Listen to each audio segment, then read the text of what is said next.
Chuyện tình ngang trái của Vân Thâm và Chu Cựu được bén duyên tại biên giới. Năm đó khi hai người cùng nhau tham gia một cuộc thiện nguyện đã vô tình va vào nhau. Vân Thâm là một nhà nghiên cứu dược phẩm, còn Chu Cựu là một bác sĩ ngoại khoa ưu tú. Ban đầu hai người ghét nhau như cún với mèo, nhưng các cụ bảo rồi lửa gần rơm lâu ngày cũng bén. Duyên phận trớ trêu đã đưa họ trải qua rất nhiều cung bậc cảm xúc nhưng cuối cùng lại chia cắt đôi bạn trẻ. Bất ngờ vào một ngày đẹp trời, Vân Thâm đã bị tai nạn dẫn đến liệt nửa thân dưới. Với tất cả sự bao dung nhẫn nại của mình, Chu Cựu đã sưởi ấm bạn trai một lần nữa.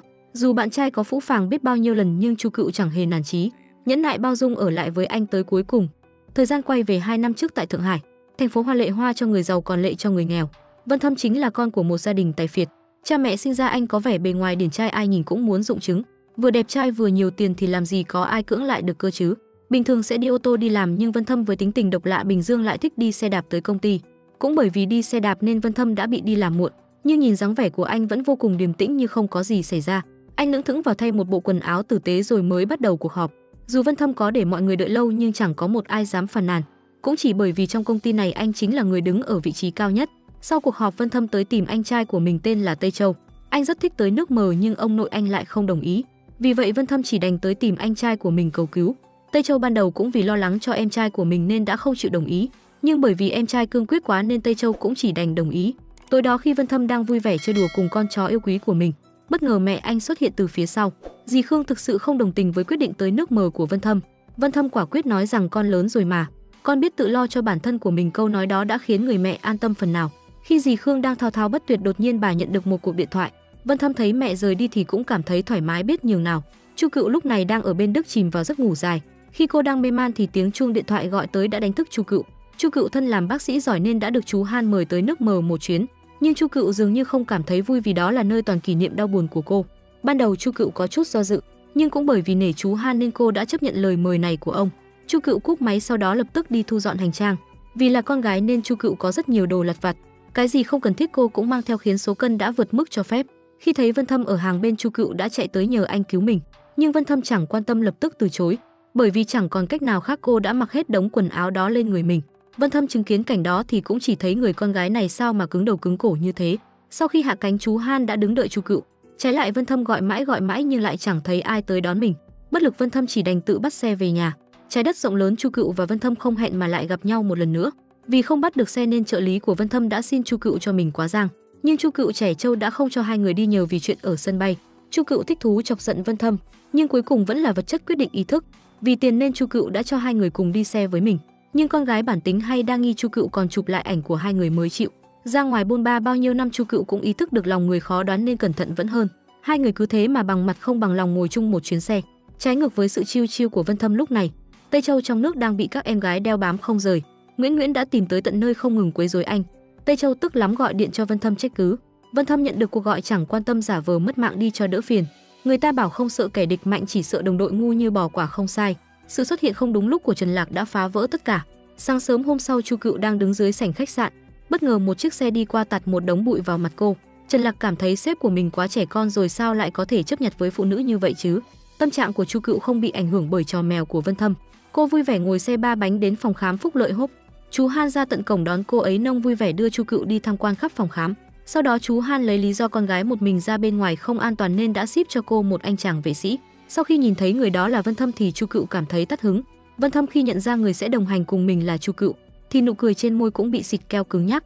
Cả hai người đều không chịu tham gia nếu như có mặt đối phương. Cuối cùng phải để chú Han đứng ra làm người phán xử thì cả hai mới chịu nhường nhịn nhau một chút. Ngày hôm sau mọi người sắp xếp đồ đạc chuẩn bị lên đường. Bề ngoài cả hai tỏ ra hợp tác để chú Han yên tâm nhưng thực chất họ vẫn âm thầm đấu đá nhau. Suốt cả đường đi chỉ mình Tây Lạc luôn miệng nói chuyện làm nóng bầu không khí. Vân Thâm luôn giữ khuôn mặt như tảng băng trôi của mình, Chu Cựu cũng không kém cạnh. Cô ấy như một chiếc tủ đông lạnh phả ra khí tức lạnh lùng. Giữa đường xe bỗng nhiên gặp trục trặc, Vân Thâm nhàn nhạt cầm ô đứng quan sát để mặc Trần Lạc và Chu Cựu sửa xe. Đến khi Vân Thâm sốt ruột không chịu nổi nữa phải chạy tới xem xét thì cả hai người họ liền bỏ đi nghỉ ngơi. Vất vả nửa ngày cuối cùng xe vẫn chưa sửa được. Vân Thâm và Chu Cựu chỉ đành đem theo đồ đạc bắt xe đi trước, còn Trần Lạc sẽ chịu trách nhiệm sửa xe rồi đuổi theo họ sau. Cặp đôi oan gia vía nặng ra ngã tư đường cũng chả có khứa nào đi qua, mãi mới có một khứa lái xe tải đi tới Chu Cựu xin đi nhờ và được họ đồng ý ngay. Nhưng Vân Thâm lại chê không muốn ngồi cùng đám gia cầm, nhưng anh ấy cãi không thắng được Chu Cựu đành phải ngoan ngoãn lên xe. Ngay khi đó phó phu nhân lại gọi điện thoại tới hỏi thăm.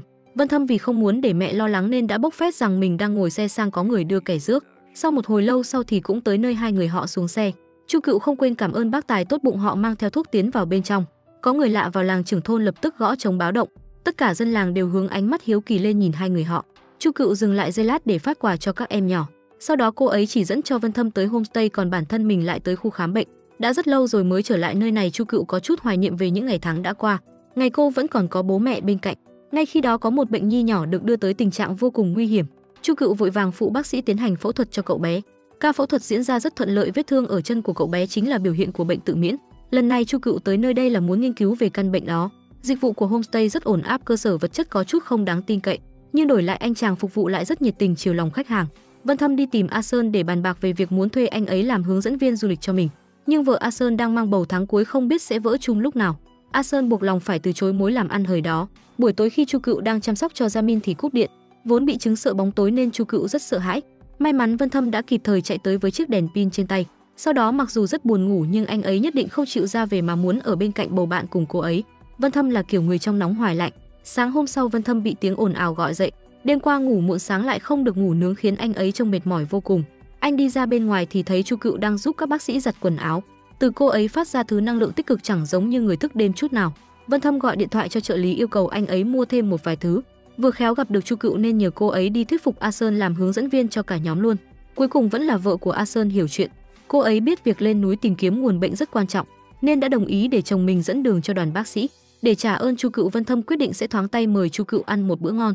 Ai ngờ túi tiền của anh ấy đã bị một tên trộm móc mất trong lúc va chạm ban sáng, khiến cho bữa ăn trở thành Vân Thâm chủ trì, Chu Cựu chủ chi. Bỗng nhiên có một tên trộm lại lao qua giật phăng chiếc ví tiền của Chu Cựu rồi xô ngã cô. Thân thủ của Vân Thâm rất nhanh, anh lao băng băng trên đường. Nếu thấy chướng ngại vật thì phi người bay qua. Mắt thấy khoảng cách giữa mình và tên trộm ngày càng xa, Vân Thâm lựa chọn mạo hiểm đi đường tắt được một quãng thì mất dấu đối phương. Hóa ra tên trộm đã lặn xuống nước để trốn. Khi hắn chắc bẩm anh ấy bỏ đi rồi mới ngoi lên bờ thì lại bị Vân Thâm đột ngột xuất hiện phía sau dọa sợ.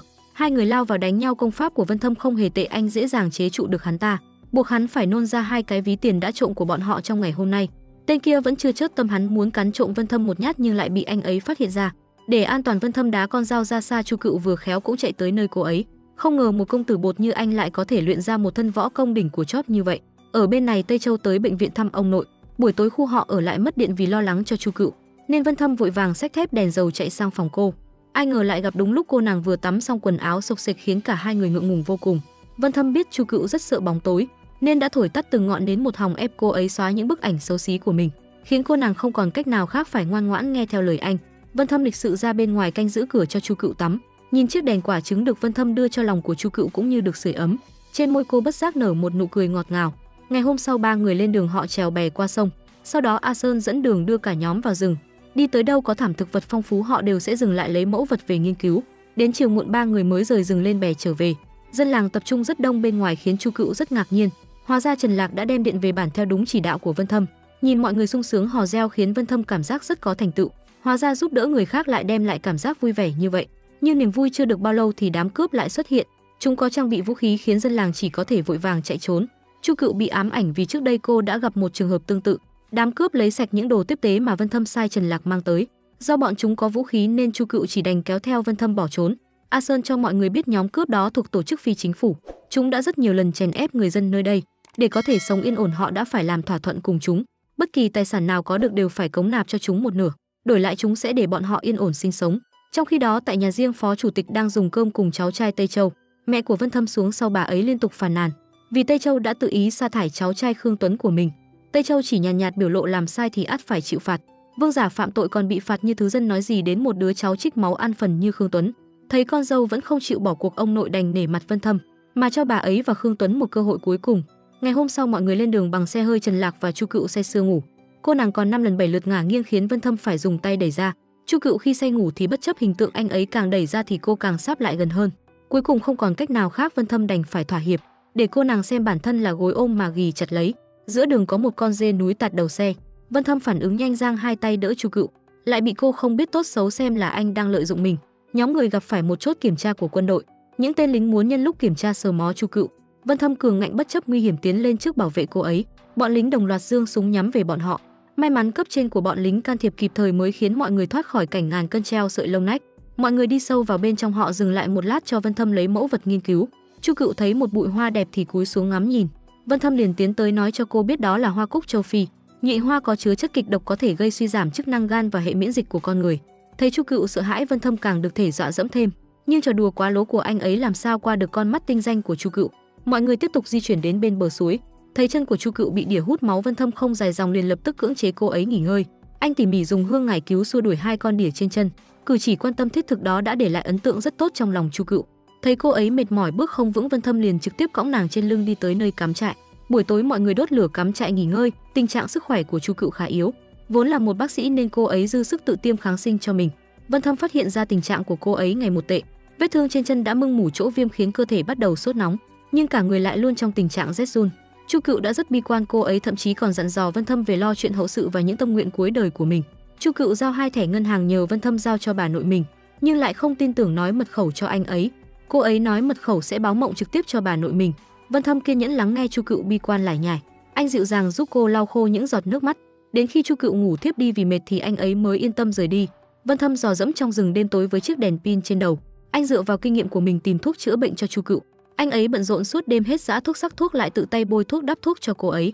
Thao tác đó cứ lặp đi lặp lại nhiều lần, muốn hết thời gian nghỉ ngơi của anh ấy. Mãi cho đến khi sáng sớm Trần Lạc thức dậy thay ca thì Vân Thâm mới có cơ hội chợp mắt một chút. Buổi tối trong rừng, Nguyễn lại gọi điện thoại, muốn nhờ Vân Thâm chim lợn cho mình ít thông tin của Tây Châu. Lần trước vì tiết lộ thông tin mà bị anh trai mắng cho một trận khiến Vân Thâm chừa tới già rồi.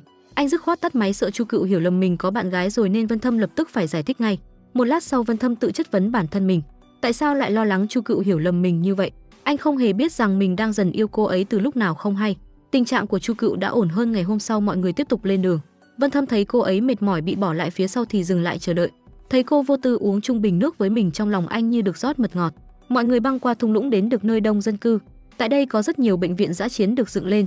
Chu Cựu chưa kịp nghỉ ngơi đã phải bắt tay vào hỗ trợ ekip bác sĩ cứu chữa một ca bệnh nguy kịch. Buổi tối cả nhóm trò chuyện với Tư Lãng, mới biết nơi đây bệnh nhân bị bệnh xuất hiện như cơm bữa. Đội ngũ bác sĩ thì có hạn nên họ luôn rơi vào tình trạng quá tải. Người bệnh nhân ban chiều bị thương là do tổ chức phi chính phủ ra tay. Chúng làm vậy để cảnh cáo những người đàn ông trong mỏ khai thác kim cương. Nếu bỏ trốn thì đợi chờ họ ở phía trước chỉ có thể là cái chết. Vân Thâm thấy Chu Cựu nhiệt tình trò chuyện cùng Tư Lãng thì ghen tuông. Anh ấy muốn tách bọn họ ra nhưng không được nên đành phải cô đơn bất lực bỏ đi. Sáng hôm sau Vân Thâm vốn muốn nhường bữa sáng của mình cho Chu Cựu. Sau khi biết cô ấy đã đi làm việc từ sáng thì anh ấy cũng không muốn ăn uống gì thêm, liền sai Trần Lạc đưa tặng đồ ăn cho bọn trẻ. Sau đó ông nội gọi điện thoại đến hỏi thăm Vân Thâm, tùy tiện an ủi vài câu liền khiến ông cụ vui vẻ. Buổi trưa Chu Cựu không kịp ăn trưa vì lại có một ca cấp cứu. Tư Lãng ngỏ ý muốn Chu Cựu ở lại giúp mình thêm vài ngày cho tới khi cộng sự mới của anh ấy tới. Buổi tối Chu Cựu đem chuyện đó bàn bạc với Vân Thâm nhưng anh ấy không đồng ý. Cuối cùng Chu Cựu ương ngạnh không chịu nghe lời khiến Vân Thâm cũng phải bó tay. Ngày hôm sau nhờ sự giúp đỡ của Chu Cựu, dịch sốt rét đã tạm thời được kiểm soát. Mấy ngày nay làm việc chung, Tư Lãng đã bị sự nhiệt tình và lương thiện của Chu Cựu chinh phục. Ở bên khác Vân Thâm phải xin lỗi A Sơn vì làm lỡ lịch trình. May mắn anh ấy là người biết điều nên cũng thông cảm cho họ. Ba người lái xe xuống núi trở lại làng họ lấy thêm một ít đồ dùng quay lại thì chứng kiến Tư Lãng đang liếc mắt đưa tình cùng Chu Cựu. Sau khi biết Vân Thâm tài trợ bệnh viện dã chiến rất nhiều trang thiết bị, Chu Cựu liên tục nắm lấy tay anh ấy rối rít nói cảm ơn. Thấy Chu Cựu nhảy cẫng lên vì sung sướng, Vân Thâm cũng thấy vui lây. Đêm muộn Chu Cựu ngồi buồn rầu bên bếp lửa. Tâm trạng của cô ấy bị ảnh hưởng vì tình trạng sức khỏe của cô bé Nessa. Con bé đã bị lính biên phòng đánh đến bầm dập. Cô ấy lo lắng vết thương không chỉ để lại sẹo mà còn để lại vết thương tâm lý trong lòng Nessa. Thấy Chu Cựu buồn bã như vậy, Vân Thâm chỉ có thể an ủi vài câu để tâm trạng cô ấy tốt hơn. Anh ấy còn không ngại tấu hề để Chu Cựu vui vẻ. Ngày hôm sau mọi người chuẩn bị lên đường. Vân Thâm biết Chu Cựu rất để tâm đến cô bé Nessa. Anh ấy đã tự tay vẽ những loại cây thuốc có thể giúp liền và mờ sẹo để cô bé tiện tìm về dùng. Khi bọn họ rời đi, bác sĩ và bệnh nhân đều ra tận nơi tiễn họ, đều quyến luyến không muốn rời đi, nhưng vẫn còn việc quan trọng ở phía trước nên không thể tiếp tục nán lại lâu hơn. Mọi người đi sâu vào rừng, điểm đến tiếp theo của họ là bộ lạc Ninh Cổ. Trên đường đi, A Sơn dặn dò mọi người một chút về những quy tắc bất thành văn trong bộ tộc, để tránh họ mắc phải những lỗi đó khiến người bản địa phản cảm. Bọn họ tới bộ lạc khi Ngõa Lạp đang tổ chức khám bệnh. Những căn bệnh khó chữa, Ngõa Lạp sẽ nói rằng đó là thần linh nguyền rủa để phủi bỏ trách nhiệm. Chu Cựu giúp các bệnh nhân đó khám chữa bệnh, sau đó cô giúp em bé sát trùng vết thương. Nhìn đứa trẻ còn quá nhỏ đã mắc bệnh khiến cô ấy rất đau lòng. Buổi tối A Sơn đưa cho Vân Thâm tờ bản đồ đường lên núi mà anh ấy đã xin được của một người đàn ông bản địa. Địa hình mưa lên núi rất khó khăn nhưng A Sơn hứa sẽ luôn bảo vệ bọn họ bằng mọi giá. Sáng hôm sau Chu Cựu tổ chức khám bệnh miễn phí cho mọi người. Buổi tối chú Han gọi điện thoại tới hỏi tình hình. Chu Cựu nghi ngờ dịch bệnh bùng phát cách đây vài năm. Cô ấy cũng tìm được một loại thực vật có khả năng làm chậm và giảm quá trình phát bệnh. Vừa cúp điện thoại, Chu Cựu ngửi thấy mùi đồ ăn thơm phức, liền bỏ hết mặt mũi chạy sang xin ăn trực mì tôm của Vân Thâm. Vân Thâm sủng nịnh nhìn Chu Cựu ăn mì. Anh còn kể cho cô nghe một câu chuyện để ẩn ý thổ lộ tình cảm, lại bị cô nói vài câu làm cho tụt cả hứng. Trần Lạc bị Tào Tháo rượt cho héo hon gầy mòn, Nhìn khuôn mặt của anh ấy là đủ thấy đã rơi vào tình trạng mất nước trầm trọng rồi. Tất cả chỉ tại Vân Thâm đưa thuốc không chịu dặn dò kỹ cách sử dụng, khiến anh chàng nhầm thuốc bôi thành thuốc uống làm cho lợn lành biến thành lợn què. Hôm sau mọi người lên đường đành phải để Trần Lạc ở lại nghỉ ngơi. Ba người dò dẫm tìm đường lên núi.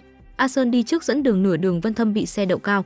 May mắn A Sơn có chuẩn bị sẵn thuốc từ cây rễ vàng mới khiến tình trạng của anh ấy ổn hơn. Đợi khi anh ấy lấy lại tinh thần, mọi người tiếp tục lên đường. Khu rừng bắt đầu xuất hiện sương mù dày đặc. A Sơn nhắc nhở mọi người đi sát vào nhau kẻo bị lạc. Dẫu vậy nhưng Chu Cựu và Vân Thâm chỉ vì suýt trượt chân mà đi chậm một nhịp so với A Sơn. Ba người họ đã lạc mất nhau. Vân Thâm nhắc Chu Cựu buộc dây làm dấu, còn bản thân anh ấy cũng lấy dây buộc tay mình và Chu Cựu lại cùng nhau, nói là để tránh lạc mất nhau, nhưng cảm giác như trái tim hai người cũng được buộc lại cùng nhau vậy. Họ dắt nhau ra khỏi rừng tới một khe suối, đi tới đâu Chu Cựu cũng buộc dây vải đánh dấu lại. Tới một vách đá, Vân Thâm leo lên trước dò đường, sau khi thấy an toàn thì mới đưa tay kéo Chu Cựu lên theo. Họ nghỉ chân tại một suối nhỏ, trong khi rửa tay Vân Thâm nhặt được một bông hoa. Hai người đều vui vì có lẽ loài cây đó đang ở gần nơi họ đang đứng mà thôi. Nhờ vậy mà hai người cảm thấy mọi mệt mỏi bỏ ra đều xứng đáng. Họ để lại một số đồ đạc cho nhẹ bớt rồi leo lên cao hơn. Vân Thâm leo trước, sau đó sẽ dịu dàng nắm tay Chu Cựu kéo lên. Tuy rằng vận tốc của cả hai có chút chậm chạp nhưng lại vô cùng an toàn. Khi lên được bên trên, cả hai sung sướng khi thấy hoa mọc khắp nơi.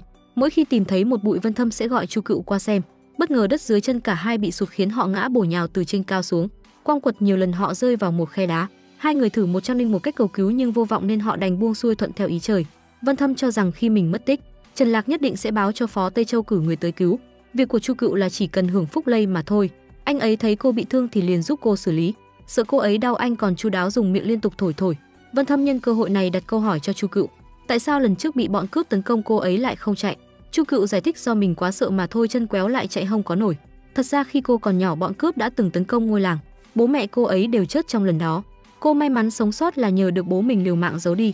Bố cô ấy đã lừa cô chơi trò trốn tìm nhưng cô đợi mãi vẫn không thấy bố mẹ quay lại đến mức ngủ thiếp đi. Đến sáng hôm sau, Chu Cựu đã trở thành trẻ mồ côi rồi. Tất cả những người con đã từng mất đi cha mẹ đều sẽ hiểu được nỗi lòng của Chu Cựu. Nhìn người ta có mẹ có cha để vỗ về an ủi, bản thân mình chỉ có thể cô đơn khóc một mình. Chu Cựu lại tiếp tục lên cơn sợ bóng tối. May mắn lần nào khi cô cần cũng luôn có Vân Thâm kịp thời bên cạnh. Anh ấy cưng chiều coi cô ấy như cô công chúa nhỏ mà dỗ dành. Vân Thâm còn trổ tài họa sĩ vẽ cho Chu Cựu một chiếc đồng hồ siêu ngầu lòi. Thấy anh ý có lòng như vậy, Chu Cựu cũng lấy ra chiếc kẹo duy nhất mời Vân Thâm ăn. Ai ngờ anh chàng cơ hội lại đút cho cô ăn, sau đó nhanh miệng cướp mất nụ hôn đầu của Chu Cựu. Cả hai người sau đó rơi vào cảnh ngượng ngùng vô cùng. Chu Cựu giả vờ ngủ say, Vân Thâm cũng phối hợp giả vờ cùng cô ấy. Họ cùng đánh trống lảng xem như nụ hôn kia chưa từng xảy ra. Ở bên ngoài, A Sơn lần theo đánh dấu của hai người tìm vào rừng nhưng lại bị mất dấu nơi vách đá. Cuối cùng A Sơn chỉ còn cách quay lại làng báo tin cho Trần Lạc. Trần Lạc người còn yếu nhưng nghe tin sếp mình bị mất tích thì cũng đội mưa đòi đi tìm. Cuối cùng phải để A Sơn khuyên giải mới khiến anh ấy bình tĩnh lại. Mọi người vui vẻ tổ chức sinh nhật cho ông nội. Nguyễn và Chi Chi đều có mặt. Khi họ cùng nâng ly chúc mừng thì lại nhận được tin Vân Thâm mất tích, khiến cho dì Khương ngất xỉu ngay tại chỗ. Ở trong bệnh viện, bà ấy ngay khi tỉnh dậy đã một hai đòi xuất viện đi tìm con trai. Cuối cùng ông nội chỉ đành để Tây Châu lên đường tới nước Mỹ, nhưng như vậy không khiến dì Khương bớt lo hơn. Bà ấy chỉ sợ Phó Tây Châu nhân cơ hội này hãm hại con trai mình mà thôi. Phó Tây Châu ra sân bay, Nguyễn như cái đuôi thừa cứ bám chặt lấy anh ấy không rời. Tới Ninh Cổ, Phó Gia huy động rất nhiều nhân công bổ ra tìm kiếm. Phó Tây Châu cũng có mặt mặc nhiều lời khuyên can nhưng anh ấy vẫn muốn tham gia tìm kiếm em trai mình. Trần Lạc cũng theo mọi người đội mưa vào rừng tìm kiếm. Họ hô vang cả cánh rừng gọi tên Chu Cựu và Vân Thâm nhưng không có ai trả lời, bởi khi đó cả hai người đã sắp ngất xỉu vì đói rồi. Cứ nghĩ đến đồ ăn là bụng của hai người réo vang, miệng khô khan nuốt nước bọt ừng ực rồi. Cả hai phải đọc nhật ký của mẹ Chu Cựu để bán thời gian. Đến sáng hôm sau mưa đã tạnh, mọi người vẫn chưa từ bỏ việc tìm kiếm, nhưng Chu Cựu và Vân Thâm sắp không đợi được nữa rồi. Vân Thâm nghe thấy tiếng mọi người gọi tìm mình, anh ấy muốn lên tiếng trả lời nhưng giọng đã lạc cả đi. Sau đó anh ấy muốn leo lên trên gọi mọi người nhưng lại vì đuối sức mà bị té ngã. May mắn mọi người đã tìm thấy nơi họ bị mắc kẹt. Sau khi phá bỏ vách tường, Tây Châu nhìn thấy em trai mình nằm sõng xoài trên đất thì vội vàng chạy tới. Vân Thâm thấy anh trai thì an tâm, anh chỉ kịp gọi tên Chu Cựu rồi ngất đi luôn trong vòng tay anh trai mình. Đến tối Vân Thâm tỉnh dậy đã thấy mình nằm trên giường trong bộ lạc. Anh chỉ trả lời qua loa cho anh trai yên tâm rồi vội vàng hỏi Chu Cựu đâu. Sau khi khỏe hơn một chút, Vân Thâm liền vội vàng chạy đi thăm Chu Cựu. Cô ấy vẫn nằm mê man chưa thể tỉnh dậy. Đợi khi Chu Cựu tỉnh dậy thấy Vân Thâm ngồi bên cạnh chăm sóc mình thì rất cảm động.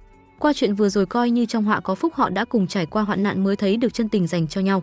Vân Thâm còn muốn ngồi lì không chịu rời đi, phải đến khi Nguyễn lên tiếng đuổi khách thì anh chàng mặt dày mới chịu luyến tiếc ra về. Vân Thâm tiếp tục chơi chiêu với anh trai mình để Tây Châu giúp anh ấy quản lý công ty, còn bản thân mình sẽ ở lại cưa bằng được cô bác sĩ xinh đẹp Chu Cựu. Ngày hôm sau, người trong bộ lạc thấy có khám chữa bệnh miễn phí thì đổ số tới. Chu Cựu bị họ xô đẩy đến mém ngã, may mắn Vân Thâm đã có mặt cứu giá kịp thời. Vân Thâm nghĩ ra cách phát phiếu khám chữa bệnh theo số thứ tự cho người dân để tránh tình trạng chen lấn xô đẩy. Dì Khương sau khi biết tin con trai đã an toàn thì khỏe hơn rất nhiều. Chi Chi cũng đồng ý để bà ấy xuất viện sớm hơn dự tính.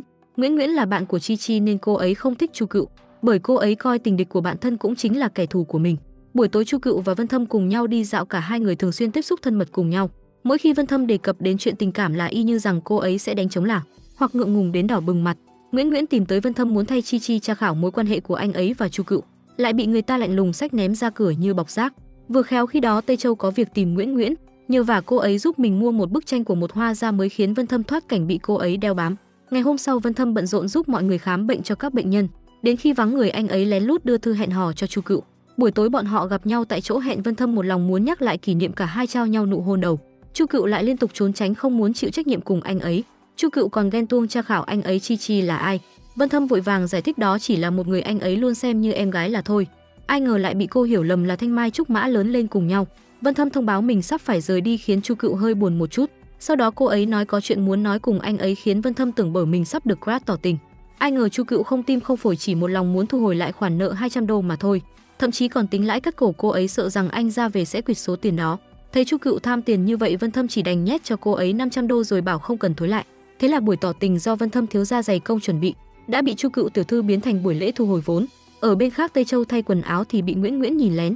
Cô ấy đã nhìn anh ấy nhiều lần rồi nhưng chưa bao giờ thấy chán. Đúng là khi sa vào lưới tình, kẻ thông minh nhất cũng biến thành ngu ngốc nhất. Ngày hôm sau Nguyễn Nguyễn lăng xăng chạy tới phụ giúp mọi người khám bệnh cho người dân. Cô ấy lần đầu tiên nhìn thấy những vết thương trên cổ em bé liền bị dọa sợ. Chu Cựu kiên nhẫn giải thích cho Nguyễn Nguyễn hiểu bệnh đó sẽ không lây cho người lớn. Nhìn đáng sợ như vậy nhưng thực chất bệnh không quá nghiêm trọng, chỉ cần bôi thuốc sẽ khỏi.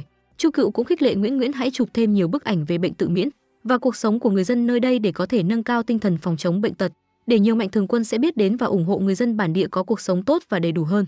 Dẫu vậy nhưng Nguyễn Nguyễn vẫn giữ vững lập trường, vì người chị em tốt của mình mà không muốn thân thiết với Chu Cựu. Chú Han tới thông báo tin vui cho Chu Cựu, quả thực cây hoa đó có thể chống lại virus. Chu Cựu sung sướng hẹn Vân Thâm ra báo tin vui, nhưng Vân Thâm dường như đã sớm biết điều đó. Anh ấy chỉ nhàn nhạt thông báo công ty bọn họ muốn cướp toàn bộ cây hoa đó về sản xuất thuốc để gây dựng lại thương hiệu. Chu Cựu bị đả kích rất lớn, không ngờ sự xuất hiện của anh ấy ở nơi này lại được chủ tính từ trước. Phó gia chỉ muốn gây dựng sự nghiệp của họ mà bỏ mặc những đứa trẻ đáng thương đang chết dần từng ngày vì căn bệnh tự miễn. Chu Cựu đã chân thành nắm lấy tay anh ấy, cầu xin cho những người nơi đây một cơ hội được ưu tiên chữa bệnh trước. Nhưng anh ấy đã từ chối. Khi Chu Cựu bỏ đi, anh ấy lại nắm lấy tay cô ấy khuyên nhủ, nhưng lương tâm và đạo đức nghề nghiệp làm sao cho phép cô ấy làm ngơ. Trong khi những đứa trẻ vẫn còn cơ hội có thể cứu chữa, hai người cứ vậy mà tách nhau ra, từ hai đường vuông thẳng vuông góc biến thành đường thẳng song song, không tìm thấy điểm chung. Vân Thâm đem chuyện muốn dùng cây thuốc để cứu đám trẻ lại bị Tây Châu gạt đi. Anh ấy cho rằng đây là cơ hội duy nhất cứu công ty nhà họ khỏi bờ vực phá sản. Vân Thâm không nói lại được những lý lẽ của anh trai mình nên đã xin thêm một chút thời gian suy nghĩ thêm. Ngày hôm sau Phó Tây Châu rời đi trước. Nguyễn Nguyễn muốn chụp thêm ảnh tư liệu nên chọn ở lại thêm một thời gian cùng mọi người. Chu Cựu và Vân Thâm chiến tranh lạnh khiến Trần Lạc ở giữa rất khó xử. Những người bị bệnh ngày càng nguy kịch, mọi người phải dùng thuyền đưa họ tới trung tâm y tế gần nhất. Suốt chặng đường Chu Cựu không nói câu nào nhưng khuôn mặt đã nói lên tất cả sự ưu phiền u uất của cô ấy. Các bệnh nhân được chẩn đoán bị nhiễm virus, bệnh sẽ lây qua đường giọt bắn nên mọi người ngay lập tức liền phun khử trùng khắp nơi. Nhưng số lượng người mắc bệnh ngày một nhiều hơn, mọi người đều phải mặc quần áo bảo hộ làm việc không ngừng nghỉ. Giấc ngủ đủ giấc là một điều xa xỉ, họ chỉ tranh thủ chợp mắt giây lát mà thôi. Những ngày sau đó Chu Cựu luôn bận rộn trong khu cách ly, bên của Tư Lãng cũng không khá hơn là bao. Vân Thâm cũng nhốt mình nhiều giờ đồng hồ trong phòng thí nghiệm để điều chế thuốc chữa bệnh. Tây Châu biết chuyện chỗ của em trai mình bị bùng dịch, anh ấy vội vàng gọi điện thoại yêu cầu Vân Thâm và Nguyễn Nguyễn lên máy bay bay trở lại Trung Quốc. Vân Thâm ương bướng thì thôi đi, lần này Nguyễn Nguyễn cũng vào hùa theo anh ấy khiến Tây Châu rất đau đầu. Vợ của bệnh nhân Oscar tới muốn gặp chồng mình nhưng bị chú Han thẳng thừng từ chối. Chu Cựu muốn xin giúp cũng bị mắng lây theo, người làm bác sĩ cũng có nỗi khổ riêng. Chú Han làm vậy chỉ là muốn bảo vệ mọi người tránh cho tình trạng dịch lây lan chóng mặt thành mất kiểm soát. Nhưng người phụ nữ quá kiên trì khiến mọi người cũng bị cô ấy thuyết phục. Khi Oscar tỉnh lại đã nhìn thấy vợ mình bên cạnh, điều đó cũng là tâm nguyện cuối cùng của anh ấy. Chúng ta hãy luôn yêu thương và bao dung cho nhau, đừng để đến lúc không còn cơ hội lại tiếc nuối và ân hận như vợ của Oscar. Đội ngũ bác sĩ cứu trợ đã tới, họ mang theo rất nhiều huyết thanh và thuốc chữa bệnh. Dịch bệnh được kiểm soát. Chu Cựu đứng bên sông âm thầm rơi nước mắt. Cô ấy bắt đầu tưởng niệm cho những bệnh nhân đã bị dịch bệnh quái ác cướp đi từ tay mình. Chưa bao giờ cô ấy cảm thấy bất lực như vậy, con người chỉ là hữu hạn giữa vạn vật vô hạn. Sinh lão bệnh tử là lẽ thường tình nhưng sao lại khiến người ta đau lòng như vậy. Vân Thâm không dùng những lời an ủi sáo rỗng, anh ấy thích dùng hành động thiết thực hơn. Anh dịu dàng lau nước mắt cho cô ấy. Vân Thâm bộc bạch nỗi lòng mình rằng anh cũng đang cố gắng trong vụ cây thuốc. Dù không phải là bác sĩ nhưng anh ấy cũng là con người, sao có thể thấy chết mà không cứu được. Nhưng anh ấy có nỗi khổ riêng, anh không thể tự mình làm chủ và quyết định mọi chuyện. Hai người họ cũng thành công tháo gỡ được khúc mắc trong lòng của nhau. Ở bên này dì Khương lao vào phòng chủ tịch chất vấn Tây Châu. Bà ấy cho rằng con riêng của chồng đang cố tình cướp công của con trai mình, là phạm hậu bối nên Tây Châu không hề cãi lại nửa lời. Ông nội Phó bảo anh ấy ra ngoài trước để mình nói chuyện riêng cùng con dâu. Khương Thục Ninh chỉ nghĩ tới gia tài của nhà họ Phó. Bà ấy chỉ muốn Vân Thâm đứng lên kế nghiệp gia sản mà không bao giờ để ý tới cảm nhận của con trai mình. Bị bố chồng nói trúng tim đen nên bà ấy chỉ cà khịa Phó chủ tịch một câu cẩn thận nuôi ong tay áo, liền bị ông ấy tức giận đuổi ra bên ngoài. Tây Châu đem mọi bực tức do gì ghẻ gây ra cho mình trút lên người đối thủ đấu kiếm. Hóa ra người họa sĩ vẽ bức tranh Tây Châu nhờ Nguyễn đứng ra mua giúp chính là mẹ ruột của anh ấy. Bà ấy sau cú sốc ly hôn trí óc liền mất dần sự tỉnh táo, trở thành một người có bệnh tâm thần phân liệt. Đôi khi tự tay đánh con trai nhưng rồi lại không nhớ. Mỗi lần nhớ tới mẹ của mình, Tây Châu vừa thương lại vừa giận. Bác sĩ nói với Tây Châu cần phải tìm ra nguyên nhân khiến mẹ anh mắc bệnh thì mới có phác đồ điều trị thích hợp. Tây Châu nhớ lại khi mình còn nhỏ, ông nội thường cấm không cho gặp mẹ. Ông nội nói mẹ của anh mắc bệnh thần kinh, sợ rằng bà ấy sẽ làm hại tới anh. Tây Châu khi đó chưa hiểu chuyện, anh nóng nảy không chịu nghe lời khuyên mà chạy tới gặp mẹ mình. Đúng như ông nội nói, mẹ anh không nhận ra con trai là ai, bà chỉ tập trung vẽ hình của bố anh ấy mà thôi. Tây Châu nghi ngờ liền tới gặp bác sĩ Trình muốn tìm hiểu thêm về tình trạng của mẹ mình. Có điều rất kỳ lạ, ngay từ khi được chuyển tới bệnh viện mẹ của Tây Châu đã bị như vậy rồi, nên không ai biết được nguyên nhân từ đâu mà bà ấy thành ra như vậy. Một lần Tây Châu tới thăm mẹ lại nghe bà ấy dặn dò, nói anh ấy tuyệt đối không được tranh giành cùng em trai, chỉ như vậy mới mong giữ được mạng sống. Điều đó càng dấy lên nghi ngờ trong lòng anh ấy, chắc chắn mẹ mình đã bị ai đó hãm hại thành ra như vậy. Tây Châu liền sai trợ lý đi điều tra tung tích của Lâm Diệp Long, sau đó đích thân anh mang theo bệnh án của mẹ mình tới tra khảo ông ta. Theo lời Lâm Diệp Long thì Lâm Chi, mẹ của anh ấy, bị Thục Ninh hại thành mắc chứng trầm cảm. Cũng chính ông nội là người yêu cầu Diệp Long làm giả chứng từ kết luận Lâm Chi bị tâm thần, rồi tống bà ấy vào bệnh viện tâm thần, khiến tình trạng bệnh ngày càng nặng đến mức như hiện tại. Sau khi có được câu trả lời, Tây Châu liền bỏ đi, sau đó cảnh sát cũng ập vào bắt Diệp Long. Ở bên này, Vân Thâm vì muốn chọc cho Chu Cựu vui vẻ liền rủ cô ấy tham gia trò chơi mạo hiểm đi cầu khỉ. Đôi khi trong cuộc đời phải tham gia những thử thách để biết được giới hạn của bản thân mình nằm ở đâu. Chu Cựu kể cho Vân Thâm nghe chuyện mình đã giúp Oscar đưa nhẫn trao tận tay vợ anh ấy. Cô ấy cũng gửi lời cảm ơn chân thành tới Vân Thâm, còn không quên thưởng cho anh ấy một nụ hôn, coi như là món quà cảm ơn. Tự nhiên được hưởng phúc khiến Vân Thâm đơ ra vài giây mới hoàn hồn được. Hạnh phúc này quá ngọt ngào rồi. Ngày hôm sau, Vân Thâm nghe tin mẹ mình ngất xỉu vội vàng liền trở về. Vì Chu Cựu đang trong phòng phẫu thuật nên anh ấy chỉ có thể vẫy tay chào cô ấy ở một khoảng cách xa. May mắn khi anh ấy chuẩn bị lên phi cơ rời đi, cô cũng ra khỏi phòng phẫu thuật và chạy tới kịp lúc. Chu Cựu tự tay đeo cho Vân Thâm chiếc vòng đôi. Đây cũng coi như là họ ngầm xác định mối quan hệ cùng nhau, đôi trẻ quyến luyến tạm biệt nhau. Buổi tối, Tây Châu tới bệnh viện lại chứng kiến cảnh mẹ mình phát bệnh. Anh ấy bất lực đến mức hai mắt đỏ hoe, điều đó như giọt nước tràn ly, khiến cho mong muốn trả thù những người đã từng hại mẹ mình bắt đầu nhen nhóm lên trong đầu anh ấy. Tây Châu nhìn bức ảnh chụp Vân Thâm trên bàn làm việc của mình. Anh nhớ đây từng là món quà em trai tặng anh ấy lúc anh lên làm giám đốc tập đoàn Lang Thiên. Anh em họ đã từng hòa thuận và yêu thương nhau như thế, nhưng bây giờ mọi chuyện đã khác. Anh ấy cất tấm ảnh vào ngăn kéo, cũng không thèm trả lời tin nhắn của Vân Thâm. Vân Thâm ngồi trên xe thì nhận được tin anh trai tự động khởi động dự án của mình, còn nghiêm nhiên đổi tên dự án thành Peru mà không thèm hỏi qua ý kiến của anh ấy. Vân Thâm vội chạy tới chất vấn anh trai, nhưng Tây Châu chỉ bưng bít qua quýt vài câu rồi lấy cớ bỏ đi. Vân Thâm tinh ý nhận ra có chuyện gì đó đã khiến Tây Châu thay đổi rồi. Anh ấy vác bộ mặt buồn rầu đi gặp mẹ mình. Hóa ra dì Khương không bị bệnh gì cả, bà ấy chỉ lấy cớ đó để lừa con trai trở về mà thôi. Ở bên này, Chu Cựu vui vẻ ngắm nhìn món quà do Vân Thâm tặng. Mặc dù chỉ là một vài mẫu vật đơn giản nhưng ý nghĩa vô cùng to lớn. Chu Cựu vẫn tin tưởng rằng Vân Thâm sẽ có thể xin ông nội mình nhường một ít cây Peru cho người dân bản địa chữa bệnh. Buổi trưa hai người họ gọi FaceTime cùng nhau, khi đó Vân Thâm đang đi siêu thị mua sắm thức ăn. Buổi tối, Vân Thâm làm một bàn thức ăn thịnh soạn nịnh ông nội.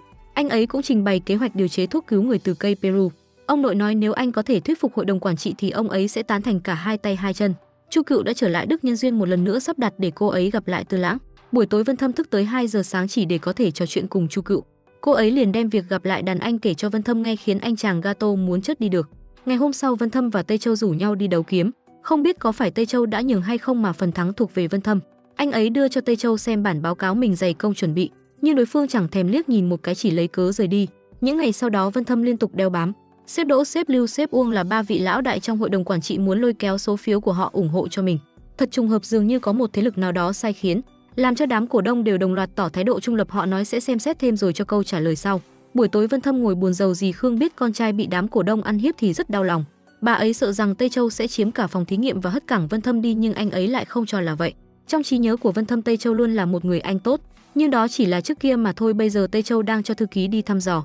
Sau khi biết tỷ lệ cổ đông ủng hộ mình cao hơn Vân Thâm thì anh ấy mới thở phào nhẹ nhõm. Xem ra trận chiến này anh ấy là người nắm phần thắng rồi, Vân Thâm đâu có cửa so với anh ấy.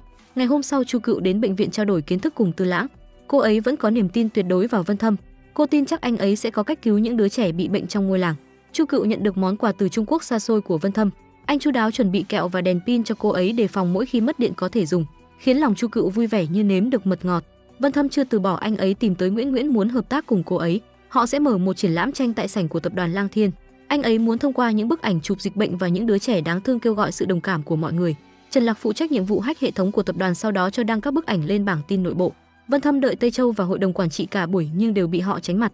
Buổi tối Chi Chi cũng tới, cô ấy ngỏ ý muốn giúp đỡ Vân Thâm nhưng lại bị anh ấy từ chối. Anh ấy cũng khuyên Chi Chi đừng lãng phí thời gian ở nơi mình. Bản thân anh ấy đã có người trong lòng rồi, không thể chứa chấp thêm cô ấy nữa. Bị từ chối thẳng thừng như vậy, Chi Chi chỉ có thể buồn bã ra về. Buổi tối Vân Thâm gọi điện thoại khi Chu Cựu đang ngủ.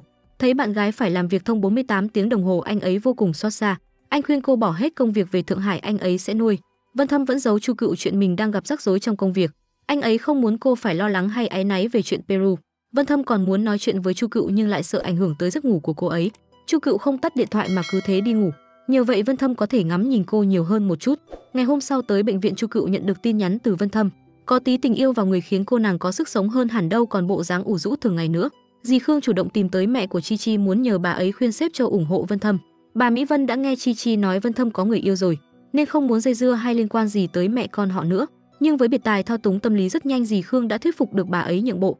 Vì sếp Châu đứng ở thế trung lập nên các sếp khác cũng giữ thái độ tương tự. Tây Châu chờ đợi nửa ngày cuối cùng chỉ nhận được câu trả lời qua quýt là có việc bận nên không tới gặp được đám cổ đông. Nhưng sau đó khi ở hầm đỗ xe, anh ấy lại nhìn thấy bọn họ đi cùng dì Khương. Tây Châu nhớ lại thuở nhỏ mình từng ương bướng ném đồ chơi em trai đưa cho. Dì Khương khi đó đã đay nghiến anh ấy là con trai của mụ điên. Sự sỉ nhục đó cho đến tận bây giờ anh ấy vẫn chưa khi nào quên. Tây Châu đến bể bơi muốn giải tỏa tâm trạng một chút. Ai ngờ lửa giận càng công tâm khiến cõi lòng càng thêm bỏng rát. Anh ấy chợt nhớ tới con át chủ bài là Nguyễn Nguyễn, liền gọi cô ấy ra bên ngoài gặp mặt. Lần đầu tiên thấy Crat chủ động nói muốn gặp mình khiến cô nàng sung sướng vô cùng. Hormone estrogen lên não làm mờ lý trí khiến đầu óc Nguyễn Nguyễn mụ mị theo. Tây Châu bảo gì cô ấy làm đấy, Tây Châu bảo cô ấy ký tên vào bản hợp đồng, cô liền ký luôn không cần đọc. Đổi lại sau đó Tây Châu cũng hộ tống cô nàng đi mua sắm coi như là món quà sinh nhật. Nguyễn Nguyễn dùng bóng bay tỏ tình, may mắn sao lần này Tây Châu không hề từ chối. Anh ấy nắm tay cô như ngầm đồng ý, Nguyễn Nguyễn sở cầu như ý thì sung sướng vô cùng. Cô ấy không mong cao sang quyền quý, chỉ mong cả đời có anh bên cạnh. Buổi tối Tây Châu tiễn Nguyễn Nguyễn về tận cửa nhà, cô ấy còn tranh thủ hôn anh ấy một cái làm kỷ niệm. Nguyễn Nguyễn chìm đắm trong hạnh phúc không hề để thấy nụ cười cứng ngắc như xịt keo của Tây Châu. Cô ấy sung sướng đem khoe chiến tích của mình với mẹ. Người mẹ tỉnh táo hơn rất nhiều, bà ấy cho rằng Tây Châu không có tình cảm với con gái mình. Khi yêu thì trao bao nhiêu yêu thương đều không đủ, nhưng khi không yêu quan tâm một chút cũng là thừa. Chỉ nhìn cách anh ta đối xử với Nguyễn Nguyễn là đủ hiểu Nguyễn Nguyễn đang say tình. Làm sao chịu nghe lời khuyên của mẹ, khiến bà ấy chỉ có thể bất lực nhìn con gái lao vào tình yêu một cách mù quáng. Vân Thâm nhìn thấy Nguyễn Nguyễn đăng thiệp đính hôn lên mạng, anh vội vàng chạy tới chất vấn Tây Châu. Rõ ràng anh ấy không hề yêu Nguyễn Nguyễn, tại sao lại đột ngột quay xe như vậy? Vân Thâm không hiểu nổi Tây Châu đang có ý đồ gì. Dì Khương gọi Trần Lạc tới muốn hỏi thăm về Chu Cựu. Bà ấy rất bực mình vì Trần Lạc không chịu trông coi Vân Thâm cẩn thận, khiến cho bây giờ trái tim của anh ấy đã bị Chu Cựu cướp đi. Ở bên này Chu Cựu không biết mình đang bị mẹ chồng tương lai thương nhớ. Cô vô tình bắt gặp Tư Lãng đang động tay động chân cùng một anh chàng, liền hiểu nhầm Tư Lãng là gay, tìm ngay lý gian khiến Tư Lãng đành nuốt oan ức vào bụng. Bởi có tắm nước sông Hoàng Hà cũng không thể khiến anh ấy lấy lại được trong sạch. Buổi tối Tây Châu đem rượu và thiệp cưới tới chọc tức dì Khương. Bà ấy không vui nên uống rất nhiều rượu. Vân Thâm trở về nhà liền ngồi ngay vào bàn làm việc, anh không để ý ra sự khác thường của mẹ mình. Dì Khương lo lắng cho con trai mình đến phát điên, nhưng Vân Thâm lại dửng dưng như không có chuyện gì. Đúng là vua chưa vội mà thái giám đã lo đến hoảng rồi. Thấy con trai không có chí tiến thủ như vậy, dì Khương tức giận bỏ về phòng tiếp tục uống rượu. Từng lời nói của con trai lại thêm bố chồng và cả Phó Tây Châu nữa, đều như mũi dao nhọn đả kích sâu cay và thách thức giới hạn của bà ấy. Thục Ninh quyết không để gia tài nhà họ Phó rơi vào tay Phó Tây Châu. Ngày hôm sau dì Khương mang theo thiệp cưới tới gặp mẹ của Tây Châu. Bà ấy dùng chuyện Phó Vang đã chớt đả kích Lâm Chi, khiến người phụ nữ đáng thương lại bị chọc điên, bà ấy hất văng món quà của Thục Ninh, miệng liên tục chửi rủa. Dì Khương thấy mục đích đã đạt được thì nhếch môi cười hài lòng ra về. Ngày hôm sau lễ đính hôn của Nguyễn Nguyễn và Tây Châu được tổ chức vô cùng long trọng. Vân Thâm muốn khuyên anh trai nhường dự án hoa Peru cho mình. Anh ấy còn nói chỉ muốn cứu người mà thôi, sẽ không cùng anh trai đấu đá thêm nữa, nhưng lại bị Tây Châu tạt cho gáo nước lạnh. Chỉ thấy Tây Châu nhếch mép nói một câu: em trai em hơi ảo tưởng sức mạnh rồi đó, nhìn đi em còn gì trong tay để mà đấu với anh nữa nào. Vân Thâm chua chát đến mức nghẹn ngào. Tình cảm anh em ruột thịt nhiều năm cũng tan vỡ như bong bóng xà phòng, chỉ vì tiền tài và lợi ích đã vô tình đẩy anh em họ ra xa nhau. Ông nội và dì Khương cũng xuất hiện bề ngoài, họ luôn tỏ ra ủng hộ cuộc hôn nhân thương mại này. Vân Thâm không thể đóng kịch cùng họ nên đã bỏ ra về. Anh lái xe trên đường với tâm trạng rối bời, anh ấy hoài niệm về những ngày tháng hòa thuận của anh em họ. Người anh cả luôn bảo vệ nhường nhịn anh ấy bây giờ đã biến thành một kẻ lạnh lùng và đầy toan tính. Ông nội phát hiện ra Vân Thâm giận dỗi thì tức giận mắng mỏ Tây Châu một trận. Sau đó mọi người vui vẻ chụp ảnh kỷ niệm cùng nhau. Ở bên khác Lâm Chi đem theo bộ sườn xám lang thang trên đường. Bà ấy bất ngờ rẽ ngang khiến xe hơi ở đối diện phản ứng không kịp đâm vào lẫn nhau. Sự cố tai nạn bất ngờ xảy ra khiến anh chỉ kịp bẻ tránh được Lâm Chi, nhưng bản thân Vân Thâm cũng đâm vào một công trình nhỏ đang thi công ven đường. Lâm Chi cũng bị chiếc xe tải lao tới tông trúng khiến bà ấy bắn ra xa vài mét. Cả hai người nhanh chóng được đưa vào bệnh viện. Tình trạng của Vân Thâm rất nặng khiến các bác sĩ cấp cứu phải lắc đầu tiếc nuối. Giây phút Vân Thâm gặp tai nạn, Chu Cựu đang làm việc ở bệnh viện. Cô cũng như linh cảm được chuyện chẳng lành. Tây Châu nhận được thông báo về tai nạn của mẹ mình khiến anh ấy lập tức bỏ ngang tiệc đính hôn mà chạy đi. Nhưng thứ đợi chờ anh ấy lại là thi thể lạnh ngắt của mẹ mình. Tây Châu đau đớn ngồi sụp xuống khóc như một đứa trẻ. Tuổi thơ anh đã không nếm được tình yêu của mẹ, bây giờ đến cả việc được chăm sóc và phụng dưỡng bà ấy mà ông trời cũng nỡ lòng cướp đi của anh ấy. Buổi tối đợi mãi không thấy Vân Thâm nhắn tin, Chu Cựu liền chủ động hỏi han anh ấy, nhưng những tin nhắn cô gửi đi đều không nhận được bất kỳ hồi âm nào từ anh ấy.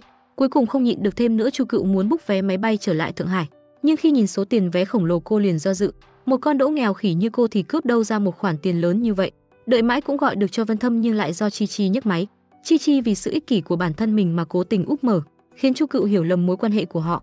Cuộc sống của Chu Cựu những ngày sau đó cứ ảm đạm trôi qua, không có Vân Thâm khiến cuộc sống của cô ấy như mất đi màu sắc. Cuộc sống vẫn phải tiếp diễn, thời gian trôi nhanh đến 2 năm sau. Chu Cựu đã là một bác sĩ giỏi của bệnh viện, cô được Leo hẹn đi ăn trưa cùng nhau. Anh ấy muối mặt nhờ Chu Cựu giúp mình giải quyết một ca bệnh khó. Không phải căn bệnh đó khó chữa trị mà là bệnh nhân luôn ương bướng từ chối điều trị bệnh. Vì nể mặt Leo nên cô ấy chỉ đành nhận lời tới biệt phủ nhà họ Phó thăm khám cho bệnh nhân đặc biệt đó. Sau 2 năm xa cách, anh ấy đã trở thành một người tàn phế nên rất kháng cự sự tiếp xúc của cô ấy. Vân Thâm là người bệnh theo trường phái Trầm Lưu U Uất, luôn muốn khép mình và đẩy mọi người ra xa. Thì ra năm xưa Vân Thâm may mắn hơn Lâm Chi, anh ấy còn giữ lại được mạng sống nhưng phải sống đời thực vật. Ông trời không lỡ nhìn người hiền lành chịu khổ cực nên đã cho anh ấy cơ hội tỉnh lại. Nhưng nửa thân dưới của Vân Thâm từ đó cũng bị liệt. Anh phải trải qua quá trình vật lý trị liệu đau đớn mới có thể ngồi được xe lăn như hiện tại. Vân Thâm tự ti về bản thân mình nên luôn khép mình ngại giao tiếp cùng mọi người. Cả Leo và Trần Lạc đều liên tục cầu xin Chu Cựu giúp đỡ Vân Thâm. Chỉ có cô ấy và tình yêu mới là động lực to lớn nhất giúp Vân Thâm có thể vượt qua khó khăn. Nhưng Chu Cựu đã từ chối cô ấy muốn biết những gì đã xảy ra với Vân Thâm trong thời gian qua. Nhưng mọi người không chịu nói ra nên cô ấy cũng chỉ đành từ chối. Trần Lạc nhớ lại lời dặn dò của Vân Thâm khi anh ấy mới gặp tai nạn còn nằm bẹp trên giường bệnh. Vân Thâm đã cấm Trần Lạc đem chuyện mình bị tai nạn kể cho Chu Cựu. Trần Lạc đắn đo nửa ngày cuối cùng cũng đưa ra quyết định. Anh đem mọi chuyện kể lại cho Chu Cựu nghe. Chu Cựu đọc được tin nhắn từ Trần Lạc thì rơi vào thế trầm tư. Ngày hôm sau, Chu Cựu rủ Tư Lãng đi uống rượu.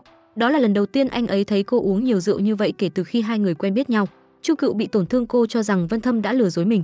Cho dù anh ấy có nỗi khổ riêng cũng không nên làm vậy với cô ấy chứ. Chu Cựu uống say trở nên nhõng nhẽo vô cùng. Chỉ khổ nhất là Tư Lãng vừa phải thanh toán một đống tiền rượu lại phải cõng cô nàng về nhà. Ban đêm Vân Thâm cô đơn trên chiếc giường 2 mét của mình. Anh bị cơn ác mộng về vụ tai nạn hành hạ tinh thần mỗi đêm. Vân Thâm phát bệnh giữa đêm lại không chịu đi bệnh viện, khiến Linh Gia chỉ có thể gọi cho Chu Cựu nhờ giúp đỡ. Chu Cựu chăm sóc Vân Thâm suốt đêm, ngay cả khi lên cơn sốt ly bì đến mê sảng anh cũng gọi tên cô ấy. Chu Cựu nhận ra tình cảm Vân Thâm dành cho mình không thua kém gì mình dành cho anh ấy. Tây Châu tới sân đấu kiếm bắt đầu nhớ lại những chuyện về Vân Thâm và mình đã cùng trải qua. Khi Vân Thâm tỉnh lại sau vụ tai nạn, ông nội và dì Khương là người vui vẻ nhất. Họ tranh nhau trò chuyện với anh ấy. Tây Châu cũng tới thăm em trai, vô tình nhìn thấy cảnh ba người một nhà họ quan tâm lẫn nhau, khiến lòng anh ấy càng đau gấp bội. Ngọn lửa đố kỵ lại một lần nữa bùng lên dữ dội. Tây Châu vẫn luôn cho người theo dõi nhất cử nhất động của Vân Thâm. Chu Cựu đã quyết định sẽ làm bác sĩ riêng của Vân Thâm, nhưng cô ấy lại vấp phải sự chống đối của anh ấy. Vân Thâm vì muốn khiến Chu Cựu nản chí mà liên tục bắt bẻ cô ấy, khi thì nói thuốc quá lạnh, khi lại nói quá nóng không chịu uống, khi lại ném cả bát thuốc đi, hành cho tâm Chu Cựu khổ sở vô cùng. Cô ấy vốn muốn nhắc lại chuyện ở nước Mờ để Vân Thâm mở lòng hơn với mình, ai ngờ lại càng khiến anh ấy độc miệng hơn. Vân Thâm cho rằng cô ấy chỉ đang thương hại anh mà thôi. Mỗi lời Vân Thâm nói ra đều như lưỡi dao cứa vào cõi lòng Chu Cựu, vừa đau đớn lại chua xót vô cùng. Vân Thâm nói đúng, cô ấy và anh đã xác định mối quan hệ gì, đâu có lấy tư cách gì để chăm sóc anh ấy. Chu Cựu rất bận rộn, vừa làm việc tại bệnh viện lại làm bác sĩ gia đình cho Vân Thâm. Khi rảnh rỗi cô ấy cũng không chịu nghỉ ngơi mà tranh thủ đọc thêm sách tìm hiểu về bệnh tình của Vân Thâm. Vì căn bệnh của con trai mà dì Khương cũng khổ tâm rất nhiều. Bà ấy chỉ có mình Vân Thâm là hy vọng duy nhất mà thôi. Bên cạnh đó vẫn còn một người quan tâm Vân Thâm nữa, đó là Chi Chi. Cô ấy thường xuyên đi chùa phát tâm cầu nguyện cho anh ấy mau khỏi bệnh.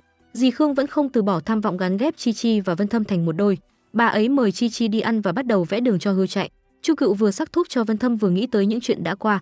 Khi thuốc sắc xong bê lên phòng cho Vân Thâm thì cô phát hiện ra anh ấy đã khóa của phòng lại không chào đón mình. Chu Cựu buồn bã bỏ đi, cô tới gặp bác sĩ đầu ngành để tham khảo thêm những kiến thức về bệnh thần kinh Vân Thâm đang mắc phải. Bác sĩ khuyên tình trạng của anh ấy có thể làm phẫu thuật cấy ghép tế bào khứu giác. Chu Cựu cho rằng phương pháp này đang trong quá trình thử nghiệm, có rất nhiều rủi ro. Bác sĩ đã cho cô ấy lời khuyên lợi ích của phương pháp này nhiều hơn hại. Chu Cựu trở lại nhà thấy Vân Thâm đang làm loạn trong phòng. Anh lê lết bò trên mặt đất một cách khó khăn. Cô ấy muốn chạy tới giúp đỡ lại bị Vân Thâm lớn tiếng xua đuổi. Linda rất vui mừng khi Chu Cựu không bị Vân Thâm chọc tức đến mức nghỉ việc như các bác sĩ khác trước đây. Còn một mình trong phòng, Vân Thâm đánh liên tục vào đôi chân vô dụng của mình. Thật ra trước anh ấy đã từng rất hợp tác chữa bệnh, anh cắn răng chịu đựng mọi đau đớn khi tập đi. Số thuốc bơm vào cơ thể anh ấy còn nhiều hơn cơm ăn hàng ngày.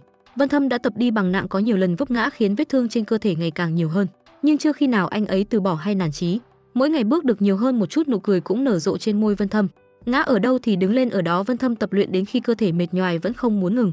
Dì Khương xem anh ấy tập luyện thông qua camera giám sát, bà ấy rất đau lòng khi thấy đứa con trai mình yêu thương phải chịu khổ. Một ngày Vân Thâm phải vào phòng cấp cứu vì tập luyện quá độ đến mức chật khớp chân. Vân Thâm ra khỏi phòng cấp cứu nhưng nghị lực của anh ấy đã mãi mãi ở lại trong đó. Anh ấy trở nên trầm tính, ít nói hơn. Vân Thâm nghe mẹ mình trách cứ các bác sĩ, bà ấy đổ toàn bộ lỗi lầm lên đầu ekip chăm sóc Vân Thâm, khiến bệnh viện chỉ còn có thể khuyên dì Khương nên đưa con trai tới bệnh viện khác chữa trị. Trần Lạc muốn giúp Vân Thâm đi tắm lại bị anh ấy từ chối. Vân Thâm bắt đầu nảy sinh suy nghĩ chán ghét chính mình. Anh nổi giận vô cớ và nặng lời xua đuổi những người muốn giúp đỡ mình. Vân Thâm đã từng cố gắng hết mình nhưng dần dần không có kết quả. Anh ấy bắt đầu nản chí. Vân Thâm bắt đầu chống đối quá trình điều trị. Buổi tối Chu Cựu nghe thấy tiếng hét của Vân Thâm thì chạy sang xem xét.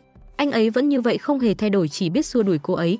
Chu Cựu không hề ghét bỏ mà kiên nhẫn kể chuyện cười cho Vân Thâm nghe. Vân Thâm nói muốn ngủ để đuổi cô ấy ra khỏi phòng.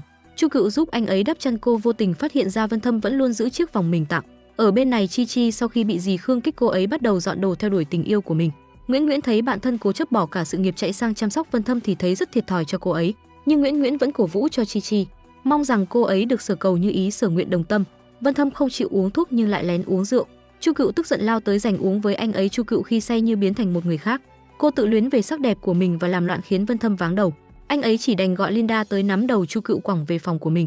Chu Cựu khi tỉnh dậy nhớ lại những gì mình đã làm thì vừa ngượng vừa sướng. Đúng là khi say con người ta mới sống thật với lòng mình. Vân Thâm sợ cô ấy uống rượu sẽ đói nên dặn dò Linda nấu bữa sáng sớm hơn bình thường một chút. Ở bên này Tây Châu đã biết Chu Cựu là bác sĩ mới của Vân Thâm, nhưng anh ấy cũng không quan tâm nhiều vì còn đang bận tranh giành vụ làm ăn ở Singapore với dì Khương. Để làm được điều đó, Tây Châu bắt đầu quan tâm nhiều hơn đến Nguyễn Nguyễn. Tây Châu tới nhà Nguyễn Nguyễn ăn cơm, anh ấy ngỏ ý vì đang phải để tang mẹ mình nên muốn đăng ký kết hôn trước cùng Nguyễn Nguyễn, đợi khi mãn tang thì tổ chức đám cưới sau.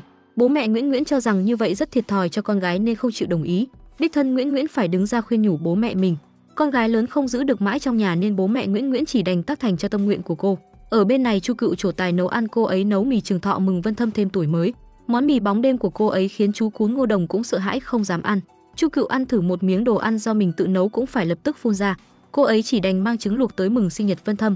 Sự đáng yêu và chân thành của Chu Cựu đã khiến Vân Thâm tìm lại nụ cười sau một thời gian vắng bóng. Sáng hôm sau Chu Cựu vào phòng khi Vân Thâm đang đọc sách. Cô ấy tự ý mở rèm cửa khiến Vân Thâm khó chịu. Anh đã thẳng tay làm vỡ lọ cây bạc hà cô ấy tặng, khiến Chu Cựu bị mảnh thủy tinh cứa đứt tay. Chu Cựu đóng lại rèm cửa theo lệnh của Vân Thâm rồi buồn bã bỏ ra khỏi phòng. Sau đó Chi Chi cũng tới nơi vận đào hoa của Vân Thâm đến dồn dập. Khi một lúc có hai cô gái xinh đẹp chủ động tới chăm sóc anh ấy, Vân Thâm lại một lần nữa độc miệng làm tổn thương Chu Cựu ngay cả khi có mặt Chi Chi, khiến cô ấy tức giận bỏ đi. Sau đó anh ấy cũng đuổi Chi Chi ra khỏi phòng và tự nhốt mình trong đó. Ở bên khác Tây Châu đưa Nguyễn Nguyễn đến ngôi nhà trước đây mẹ con anh ấy từng sinh sống. Ngày hôm sau Vân Thâm lại lên cơn cảm mạo. Linda gọi Chu Cựu tới kiểm tra cho anh ấy. Chi Chi tự tay vào bếp hầm canh gà cho Vân Thâm và bê tới.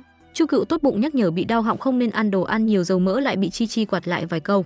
Buổi tối Chi Chi gọi điện thoại cho Nguyễn Nguyễn thì được thông báo tin cô ấy và Tây Châu sắp kết hôn rồi.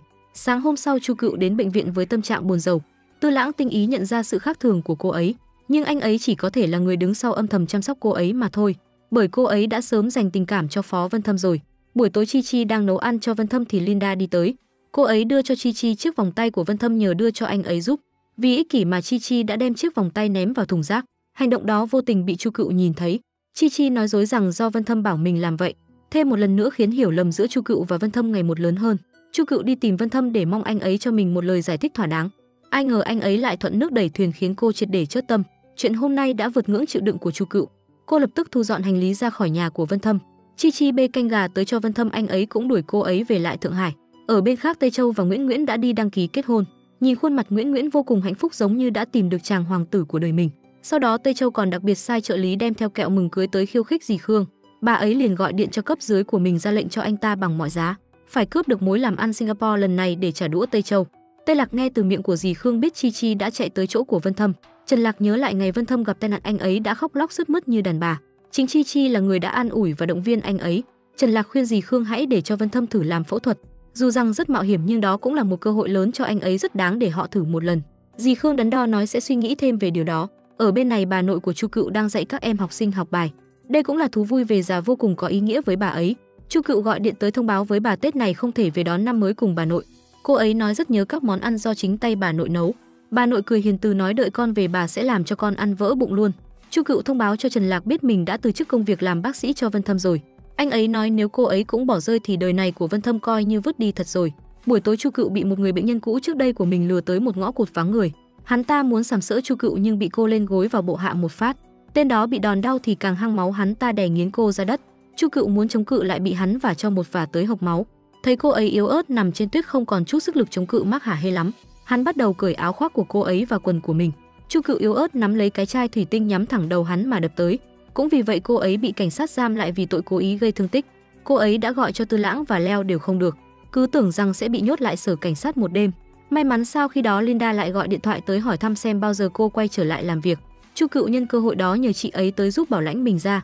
Linda vội vàng đem chuyện đó nói cho Vân Thâm nghe nhưng anh ấy vẫn lạnh nhạt không tỏ thái độ gì. Nhưng khi Linda vừa rời khỏi, anh ấy lập tức lấy ra chiếc lạng rất lâu rồi chưa dùng tới, nhưng chân của anh ấy lâu ngày không hoạt động nên đã đứng không vững, hại anh ấy lăn từ cầu thang tầng 2 xuống lầu 1. Mọi người vội vàng chạy tới đỡ anh ấy. Chi Chi tức giận mắng Vân Thâm, nếu muốn đi đâu có thể nhờ mọi người giúp đỡ mà sao lại phải tự hành hạ bản thân mình như vậy. Vân Thâm mặc quần áo ấm ngồi xe lăn đi tới nơi Chu Cựu gặp nạn đêm qua. Đó cũng là lần đầu tiên anh ra khỏi nhà từ khi tới nơi này. Linda luôn đồng hành cùng anh ấy, hai người vừa đi vừa tìm đường theo bản đồ. Vân Thâm tinh ý phát hiện ra có một camera gần nơi xảy ra tai nạn. Ở bên này Chu Cựu bị nhốt trong phòng giam, cô đứng ngồi không yên. Chu Cựu không dám mong đợi mình sẽ được minh oan. Vân Thâm mời luật sư Lưu đứng ra biện hộ cho Chu Cựu, nhờ vậy mà cô ấy được thả ra. Tưởng rằng lần này Vân Thâm sẽ mở lòng với Chu Cựu, nhưng anh ấy vẫn chọn cách đẩy cô ra xa khỏi cuộc đời mình. Vân Thâm ngồi xe hơi ấm áp ra về, bỏ mặc Chu Cựu giữa trời tuyết lạnh lẽo. Ngày hôm sau tại bệnh viện, Chu Cựu nhận được tin tốt từ luật sư Lưu. Nhờ có Vân Thâm tìm được chứng cứ mà cô ấy đã được minh oan, luật sư nói cô ấy có thể kiện Mark ra tòa. Ngay sau đó Chi Chi cũng tới tìm Chu Cựu nói chuyện. Chi Chi thú nhận mọi tội lỗi của mình. Cô ấy đã nói dối Chu Cựu từ vụ vòng tay tới cuộc điện thoại trong bệnh viện. Tất cả đều là vì Chi Chi yêu Vân Thâm tới mù quáng mà thôi. Chi Chi nói ra mọi chuyện thì thấy lòng nhẹ nhõm hơn rất nhiều. Cô ấy giao Vân Thâm cho Chu Cựu chăm sóc rồi xách hành lý trở lại Thượng Hải. Chu Cựu biết mình đã hiểu lầm Vân Thâm nên đã chạy bộ một mạch từ quán cà phê tới gặp anh ấy. Cô bắt gặp Vân Thâm đang nhìn ngắm cây bạc hà mình tặng. Anh ấy xem nó như báu vật mà nâng niu. Chu Cựu mở phang rèm cửa cho ánh sáng chiếu vào khuôn mặt hai người. Sau đó cô lao tới trực tiếp cưỡng hôn Vân Thâm, bàn tay cô cũng chủ động nắm chặt lấy tay anh ấy. Vân Thâm nói nếu Chu Cựu chấp nhận yêu một tên tàn phế như anh sẽ rất khổ, nhưng cô ấy lại chẳng quan tâm về điều đó. Chỉ cần được ở bên anh ấy dù có ăn mướt đắng cô cũng thấy ngọt ngào. Vân Thâm nắm chặt lấy tay Chu Cựu, hai người hạnh phúc nhìn nhau. Từ nay họ sẽ yêu nhau thêm một lần nữa và hứa sẽ không bao giờ để lạc mất nhau. Leo thấy Vân Thâm đã chịu ra ngoài thì rất vui vẻ. Vân Thâm cũng quyết định sẽ chấp nhận phẫu thuật. Anh ấy muốn một lần nữa xuất hiện trước mặt Chu Cựu để cho cô một niềm kinh hỉ bất ngờ. Buổi tối Chu Cựu và Vân Thâm ra bên ngoài hẹn hò. Anh ấy thông báo cho cô biết việc mình sắp làm phẫu thuật. Chu Cựu giận dỗi cho rằng như vậy quá nguy hiểm, cô không muốn mất anh thêm lần nữa. Chu Cựu thấy bọn họ như hiện tại rất ổn, cô chưa bao giờ ghét bỏ vì anh ấy là kẻ tàn phế. Nhưng thấy Vân Thâm quyết tâm như vậy cô chỉ đành nghe theo anh ấy mà thôi. Phía bên này Tây Châu xem lại video dì Khương tới bệnh viện hành hạ mẹ mình mà rơi nước mắt. Ngay khi đó người anh ấy sai theo dõi Vân Thâm cũng gọi điện thoại tới, thông báo tình trạng của em trai anh đã ổn hơn rất nhiều rồi. Tây Châu dặn dò anh ta tiếp tục theo dõi. Chi Chi vừa về nước liền hẹn Nguyễn ra gặp mặt. Cô ấy còn cẩn thận chuẩn bị quà cưới cho người chị em tốt của mình. Khi nghe Chi Chi nhắc tới Chu Cựu, Nguyễn liền có chút chột dạ. Cô ấy lập tức khai nhận mình đã sớm biết Vân Thâm thích Chu Cựu, nhưng sợ Chi Chi buồn nên không dám nói ra. Chi Chi buồn rầu nói lần này mình triệt để từ bỏ rồi. Cô ấy chọn cách buông xuống đoạn tình cảm đơn phương này. Năm mới dần đến, mọi người nhà nhà đều chuẩn bị đón Tết. Ở bên này ông đội chỉ đạo Tây Châu và Nguyễn dán câu đối. Đồng thời khi đó Chu Cựu và Vân Thâm cũng đang trang hoàng nhà cửa. Năm nay là năm đầu tiên cả hai người họ đón Tết cùng nhau, cũng là năm đầu tiên họ không về đoàn tụ cùng gia đình vào dịp năm mới. Buổi trưa Leo tới nhà họ ăn trực lại bị hai người họ phát cơm chó khiến anh ấy cảm thấy no ngang xương. Không nhịn nổi nữa Leo đành dắt chó đi dạo. Buổi tối ông nội buồn vì nhớ thương Vân Thâm. Bề ngoài ông nội luôn tỏ ra mạnh miệng nhưng trong lòng đang gấp như đổ lửa rồi. Khi Nguyễn gọi điện thoại cho Vân Thâm, ông nội liền sốt ruột ghé tai nghe lén. Khi Vân Thâm gọi FaceTime, ông nội liền giành lấy điện thoại nói chuyện. Vân Thâm chủ động giới thiệu Chu Cựu với mọi người. Dì Khương rất không hài lòng với hành động của con trai, lại bị ông nội gạt ra một góc. Tây Châu về vừa khéo thấy cảnh hai ông cháu nói chuyện vui vẻ thì lại chạnh lòng. Vân Thâm và Chu Cựu đón giao thừa bên nhau, thậm chí Vân Thâm còn tính đến chuyện sẽ sinh con gái đầu lòng rồi. Hai người cùng nhau đốt pháo hoa và ước nguyện. Vân Thâm đã hứa sẽ cùng Chu Cựu ngắm pháo hoa mỗi dịp giao thừa cho tới cuối cuộc đời. Họ cùng nhau đếm ngược thời khắc chuyển giao, cùng nhau nói lời chúc mừng năm mới đầu tiên tới người mình yêu nhất. Cuộc hôn nhân của Nguyễn và Tây Châu có chút tẻ nhạt vì anh ấy quá bận rộn với công việc. Nguyễn nhõng nhẽo đòi Tây Châu đi hẹn hò cùng mình. Vì chiều lòng vợ nên anh ấy miễn cưỡng đành rời lịch trình làm việc sang buổi tối. Hai người họ đi thử váy cưới, Nguyễn rất hào hứng còn Tây Châu chỉ hời hợt cho có lệ mà thôi. Anh ấy liên tục bận rộn nghe điện thoại bàn công việc, chẳng để tâm tới cảm xúc của Nguyễn. Điều đó khiến cô ấy tức giận bỏ về trước. Đợi khi Tây Châu nói chuyện xong thì đã sớm không còn thấy bóng dáng vợ đâu nữa. Nguyễn Nguyễn tức giận hẹn Chi Chi ra tâm sự. Ai ngờ cô bạn không chỉ không an ủi mà còn chọc quê cô ấy. Chi Chi khuyên Nguyễn Nguyễn nên biết hài lòng với cuộc sống hiện tại. Tây Châu chịu bỏ thời gian quý báu đi chơi cùng cô ấy là đã rất coi trọng người vợ là cô rồi.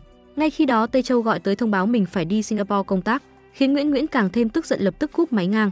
Sau đó cô ấy về nhà thì thấy Tây Châu đã mua cho mình bộ váy cưới đặt ở nhà. Tuy rằng miệng nói không thèm nhưng trong lòng cô ấy lại rất cảm động. Tây Châu bay sang Singapore trực tiếp gặp mặt sếp Hà. Anh ấy nắm lấy điểm yếu về chuyện công ty đang thiếu hụt vốn ra ép sếp Hà phải ký một hợp đồng khác với mình. Ở bên này Vân Thâm nhập viện, Chu Cựu sốt ruột đứng bên ngoài phòng chờ đợi. Khi anh ấy được chuyển về phòng chăm sóc cô cũng không chịu rời nửa bước. Vân Thâm tỉnh dậy thì vô cùng xót xa khi thấy bạn gái vất vả vì phải chăm sóc mình. Cuộc phẫu thuật rất thành công, chân của Vân Thâm đã có cảm giác trở lại khiến hai người họ vô cùng vui mừng. Hai anh chị lại phát cẩu lương mà không đóng cửa lại khiến bác sĩ Tư Lãng đau lòng bỏ đi. Những ngày sau Vân Thâm có thể rời khỏi giường, anh bắt đầu tập đi, Chu Cựu luôn bên cạnh động viên anh ấy. Có cô làm điểm tựa, Vân Thâm dễ dàng bước đi những bước chân mạnh mẽ dứt khoát. Mỗi khi Vân Thâm sắp té ngã, Chu Cựu sẽ kịp thời đỡ lấy anh. Cô khuyên anh dục tốc bất đạt nên nghỉ ngơi một chút.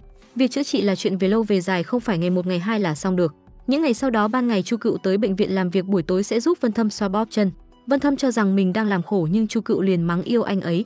Cô cảm thấy rất hạnh phúc khi được chăm sóc người mình yêu, cả hai luôn dính lấy nhau như Sam. Chu Cựu dịu dàng đọc cho Vân Thâm nghe những câu chuyện cổ tích của mẹ mình. Sau đó cô sẽ tĩnh lặng ngắm nhìn anh ấy ngủ say. Ngày hôm sau Vân Thâm nhờ có sự giúp đỡ của Chu Cựu đã có thể chập chững bước từng bước nhỏ. Đúng như lời bác sĩ nói, phẫu thuật chỉ có thể chữa được bệnh về mặt sinh lý, còn tâm lý của bệnh nhân cũng quyết định 50% còn lại. Có Chu Cựu làm điểm tựa, Vân Thâm có thể cân cả thế giới. Cô ấy luôn ở cuối con đường làm động lực cho anh bước đến. Ở bên này Tây Châu đã thành công cướp được hợp đồng bên sếp Hà. Anh ấy tổ chức tiệc ăn mừng cùng họ. Tây Châu về nhà trong tình trạng say ngoác cần câu. Nguyễn Nguyễn vất vả lắm mới dìu được anh ấy vào nhà. Buổi tối Vân Thâm gọi điện cho mẹ mình báo tin vui. Khi biết con trai cưng đã có thể đi lại được khiến dì Khương vui đến mức bật khóc nức nở. Sau đó dì Khương đi rêu rao khắp nơi là con trai cưng của bà ấy đã đi lại được rồi, rất nhanh sẽ nắm công ty trong tay, khiến bố vợ của Tây Châu rất nóng mắt. Ông ta dặn dò Tây Châu phải nắm chắc lấy cơ hội trong đợt bỏ phiếu sắp tới, nhất định không thể để Thục Ninh đắc ý thêm nữa.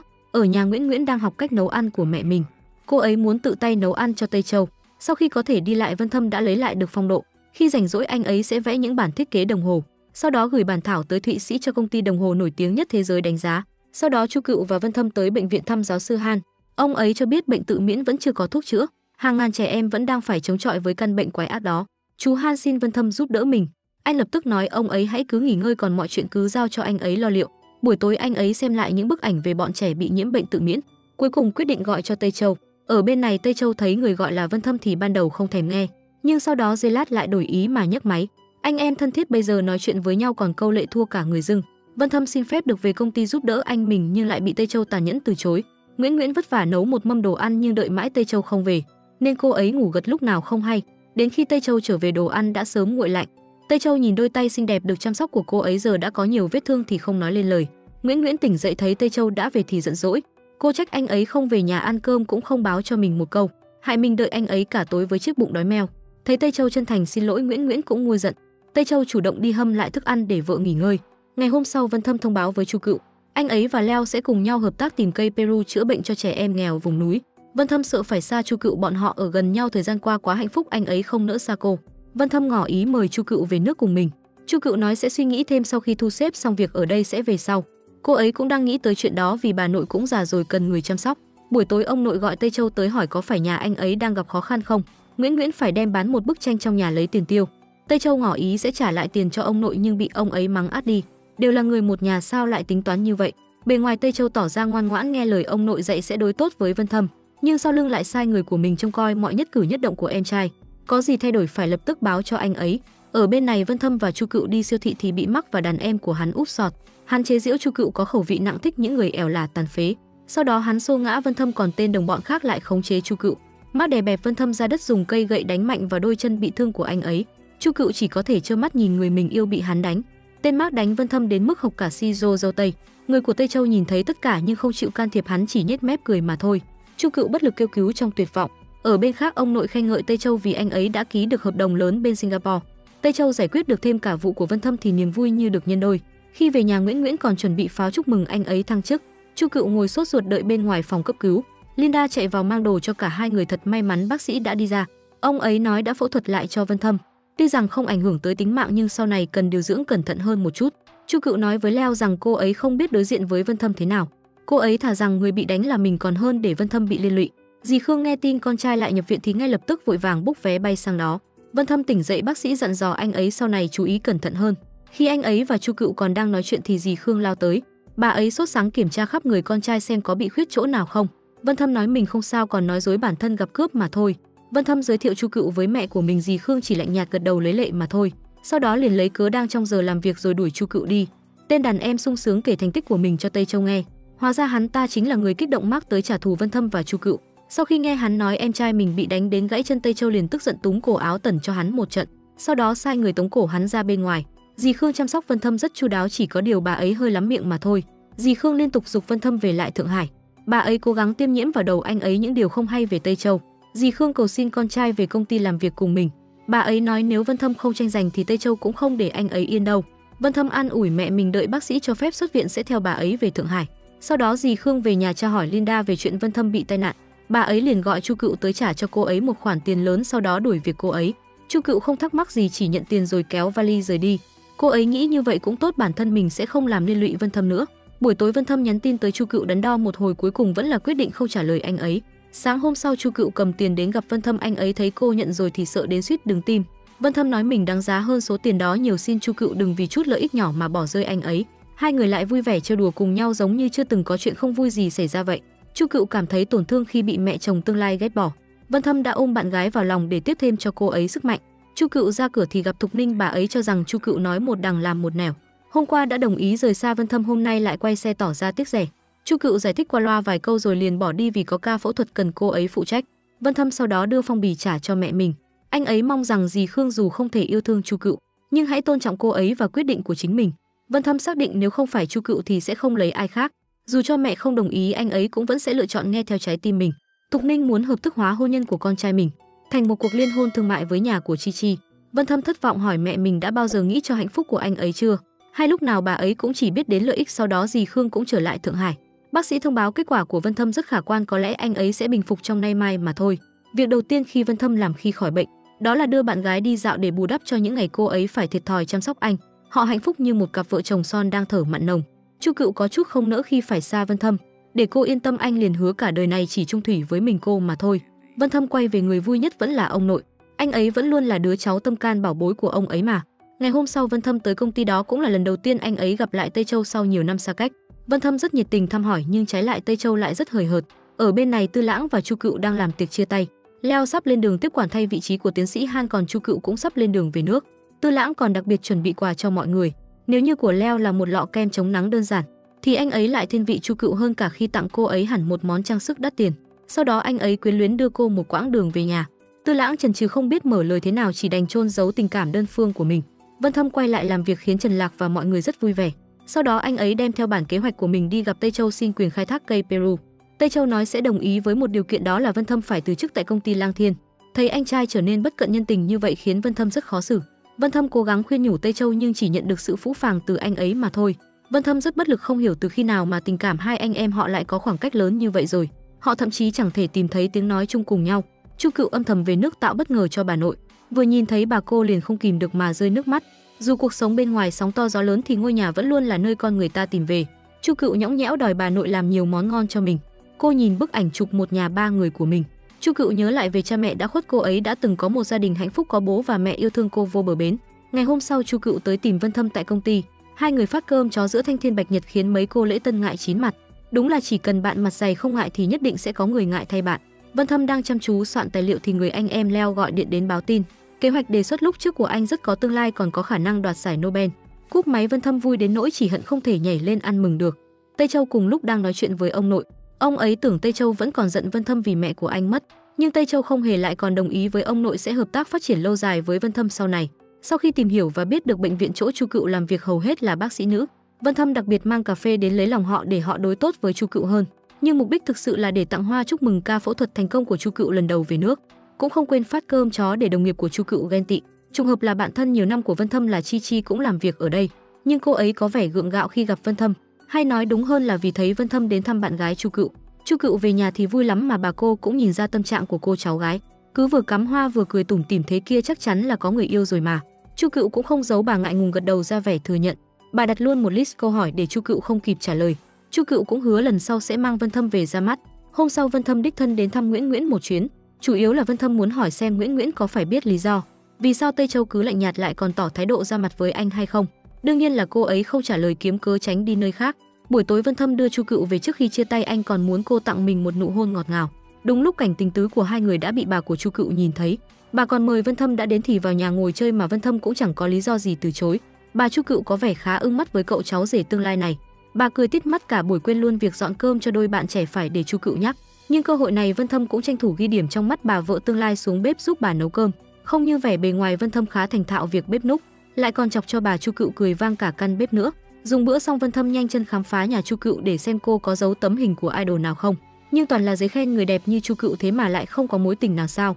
Phải để cô nói rằng mẫu bạn trai của cô chính là như Vân Thâm, anh mới hài lòng gật gù. Tiễn Vân Thâm về rồi Chu Cựu cứ muốn hỏi bà thấy chàng cháu rể này như nào.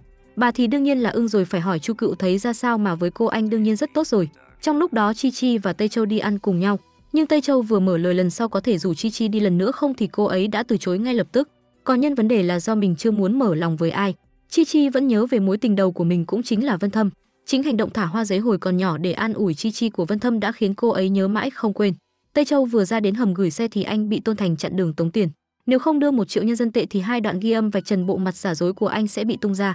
Đương nhiên chỉ mấy lời này không thể làm Tây Châu lung lay. Anh cứ thế mà bỏ đi một mạch mặc kệ Tôn Thành có uy hiếp như nào.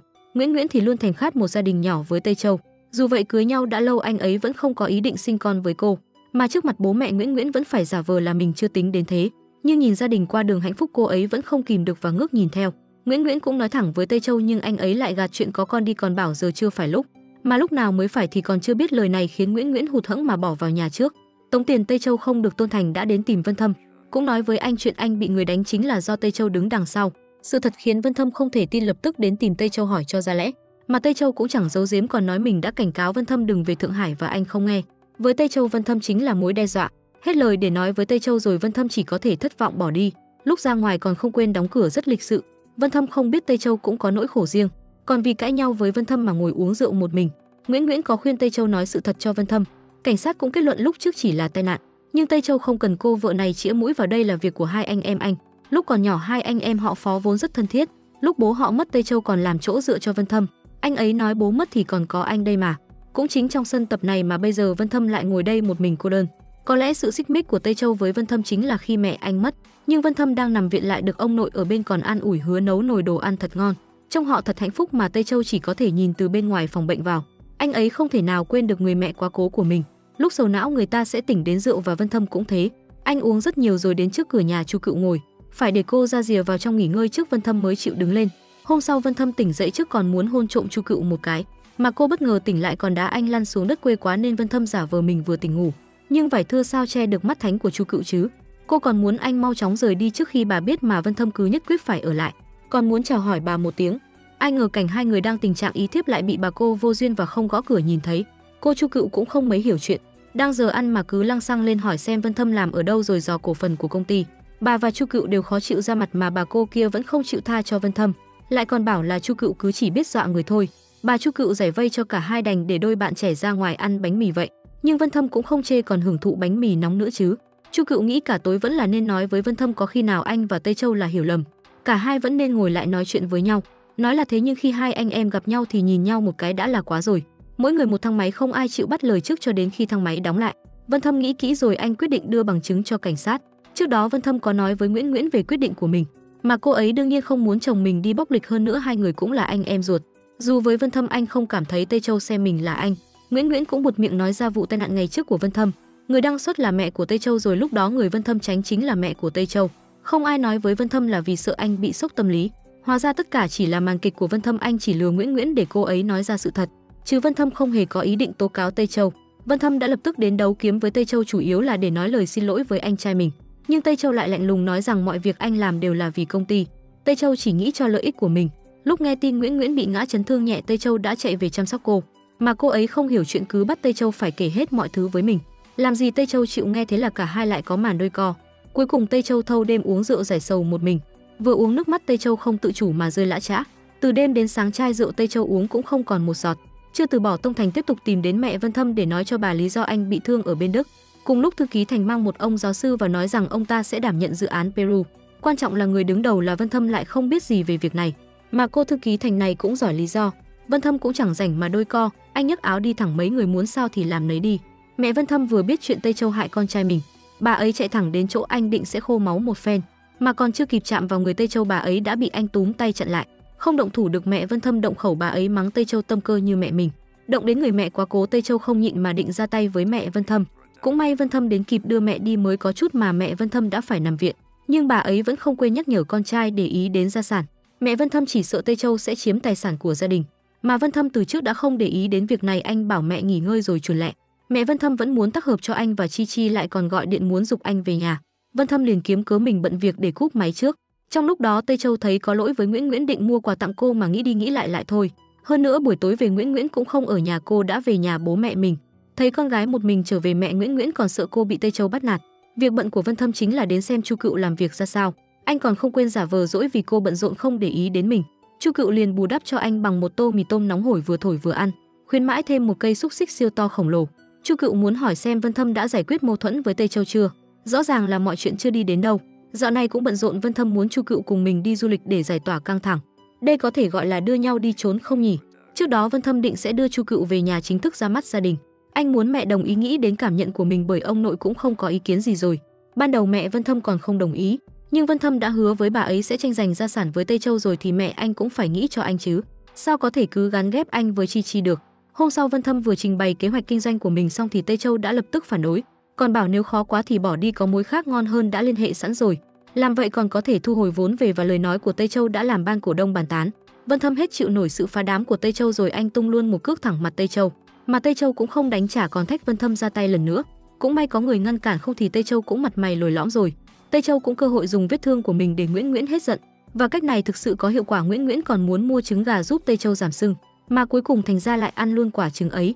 Không như Tây Châu, Vân Thâm đánh anh trai mình xong thì không vui một chút nào, thậm chí còn không có tâm trạng nói chuyện với Chu Cựu, chỉ thông báo cho Chu Cựu việc mình sắp đưa cô về nhà, xong Vân Thâm đã cúp máy luôn rồi.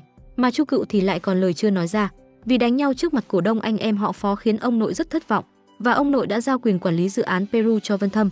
Còn nói Tây Châu không cần bận tâm nữa, công ty cũng không thể xuống dốc bởi một dự án này. Lần này về ra mắt Chu Cựu thực sự có chút lo lắng, nói đúng ra là cô sợ hãi mẹ Vân Thâm.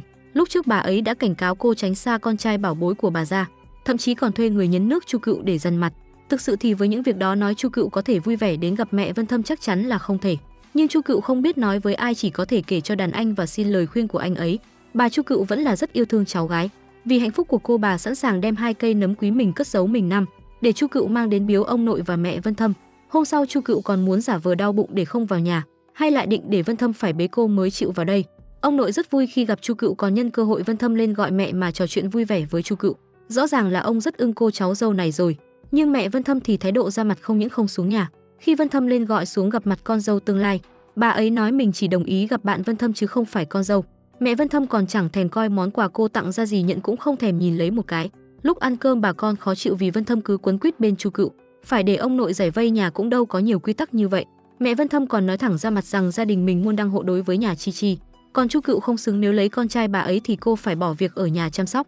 Dù ông nội và Vân Thâm có nói gì thì mẹ anh vẫn cái mặt khó ưa với cả thế giới. Lúc Vân Thâm bảo hai người yêu nhau rồi kết hôn là cùng phải chăm sóc nhau, chứ không phải một bên bỏ việc vì người còn lại, thế thì tìm bảo mẫu cho xong. Mẹ Vân Thâm thực sự kêu anh đi kiếm bảo mẫu cũng tốt đấy. Cuối cùng thì không khí buổi xem mắt chẳng vui chút nào. Nhưng khi Vân Thâm xin lỗi, Chu Cựu vẫn nói rằng không sao, không phải lỗi của anh, còn nhiều thời gian để người lớn thấu hiểu mà. Nhưng mẹ Vân Thâm có vẻ khó khăn, bà ấy còn muốn đem quà của Chu Cựu tặng đem cho người giúp việc. Dù bị ông nội Vân Thâm dạy dỗ nhưng nhìn mặt bà ấy rõ ràng là không chịu bỏ qua việc này. Vân Thâm cũng đã thẳng thắn nói với mẹ anh biết bà ấy chỉ quan tâm đến gia sản của ông nội, chỉ muốn anh lấy người có thể làm hậu thuẫn trong công cuộc tranh giành tài sản. Nhưng Vân Thâm đồng ý không có nghĩa anh sẽ phản bội tình cảm của mình. Vân Thâm có thể làm theo lời mẹ nói, nhưng anh nhất định sẽ không bỏ rơi người bên cạnh anh, nhất định phải là Chu Cựu. Vân Thâm mong mẹ anh sẽ không can thiệp vào việc này. Hết mẹ ngăn cản, Vân Thâm lại phát hiện ra có một người khác cũng định cướp Chu Cựu khỏi anh. Không ai khác chính là tiền bối của Chu Cựu. Để thị uy anh đã nắm tay Chu Cựu trước mặt bác sĩ Quý. Cả hai cũng bắt tay các kiểu, nhưng sao cảm giác đằng sau có mùi thuốc súng nồng nặc thế nhỉ? Lúc đi ăn, Vân Thâm còn cố tình không cho bác sĩ Quý có cơ hội gắp đồ ăn cho Chu Cựu, lại còn sâu ân ái trước mặt người ta, cũng không để ý vẻ mặt sự chân của người đối diện. Lúc Chu Cựu đi vệ sinh, Vân Thâm cũng trực tiếp hỏi thẳng bác sĩ Quý thích Chu Cựu à? Nhưng anh ấy sẽ không có cơ hội vì hai người sắp kết hôn. Lúc đó sẽ gửi thiệp mời đường hoàng đến nói là sắp kết hôn. Nhưng trước đó Vân Thâm lại đau đầu không biết nên cầu hôn Chu Cựu như thế nào, còn muốn xin ít lời khuyên của Trần Lạc. Một cô gái mạnh mẽ và độc lập thích kiểu cầu hôn như nào? Trần Lạc liền tỏ ra mình là người có kinh nghiệm, mà cái ý tưởng đừng đi làm nữa ở nhà anh nuôi em có vẻ lạc hậu quá rồi. Chắc Vân Thâm điên rồi mới đi hỏi tấm chiếu mới trải như Trần Lạc.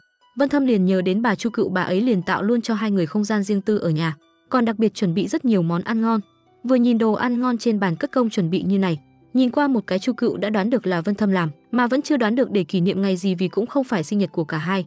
Vân Thâm bảo Chu Cựu nhắm mắt lại, anh hít một hơi thật sâu định mở hộp trên bàn ra, nhưng chưa nhìn bên trong là thứ gì Chu Cựu đã ngăn lại cô, đoán anh định cầu hôn mình.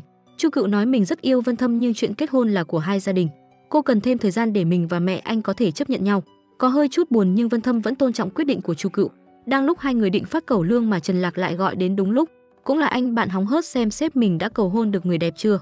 Nhân cơ hội này Vân Thâm cũng chạy về công ty luôn, chắc anh không muốn để Chu Cựu thấy mình buồn rầu như nào. Hôm sau không biết vì lý do gì lô vaccine có vấn đề, cả công ty náo loạn cả lên, an ninh thị trường cũng đến. Mọi người đều vùi đầu vào kiểm tra giấy tờ sổ sách mà người quản lý vaccine này là Tây Châu. Mẹ Vân Thâm muốn nhân cơ hội này để tìm ra lỗi sai rồi hạ bệ Tây Châu, nhưng Vân Thâm chỉ lo cho công ty.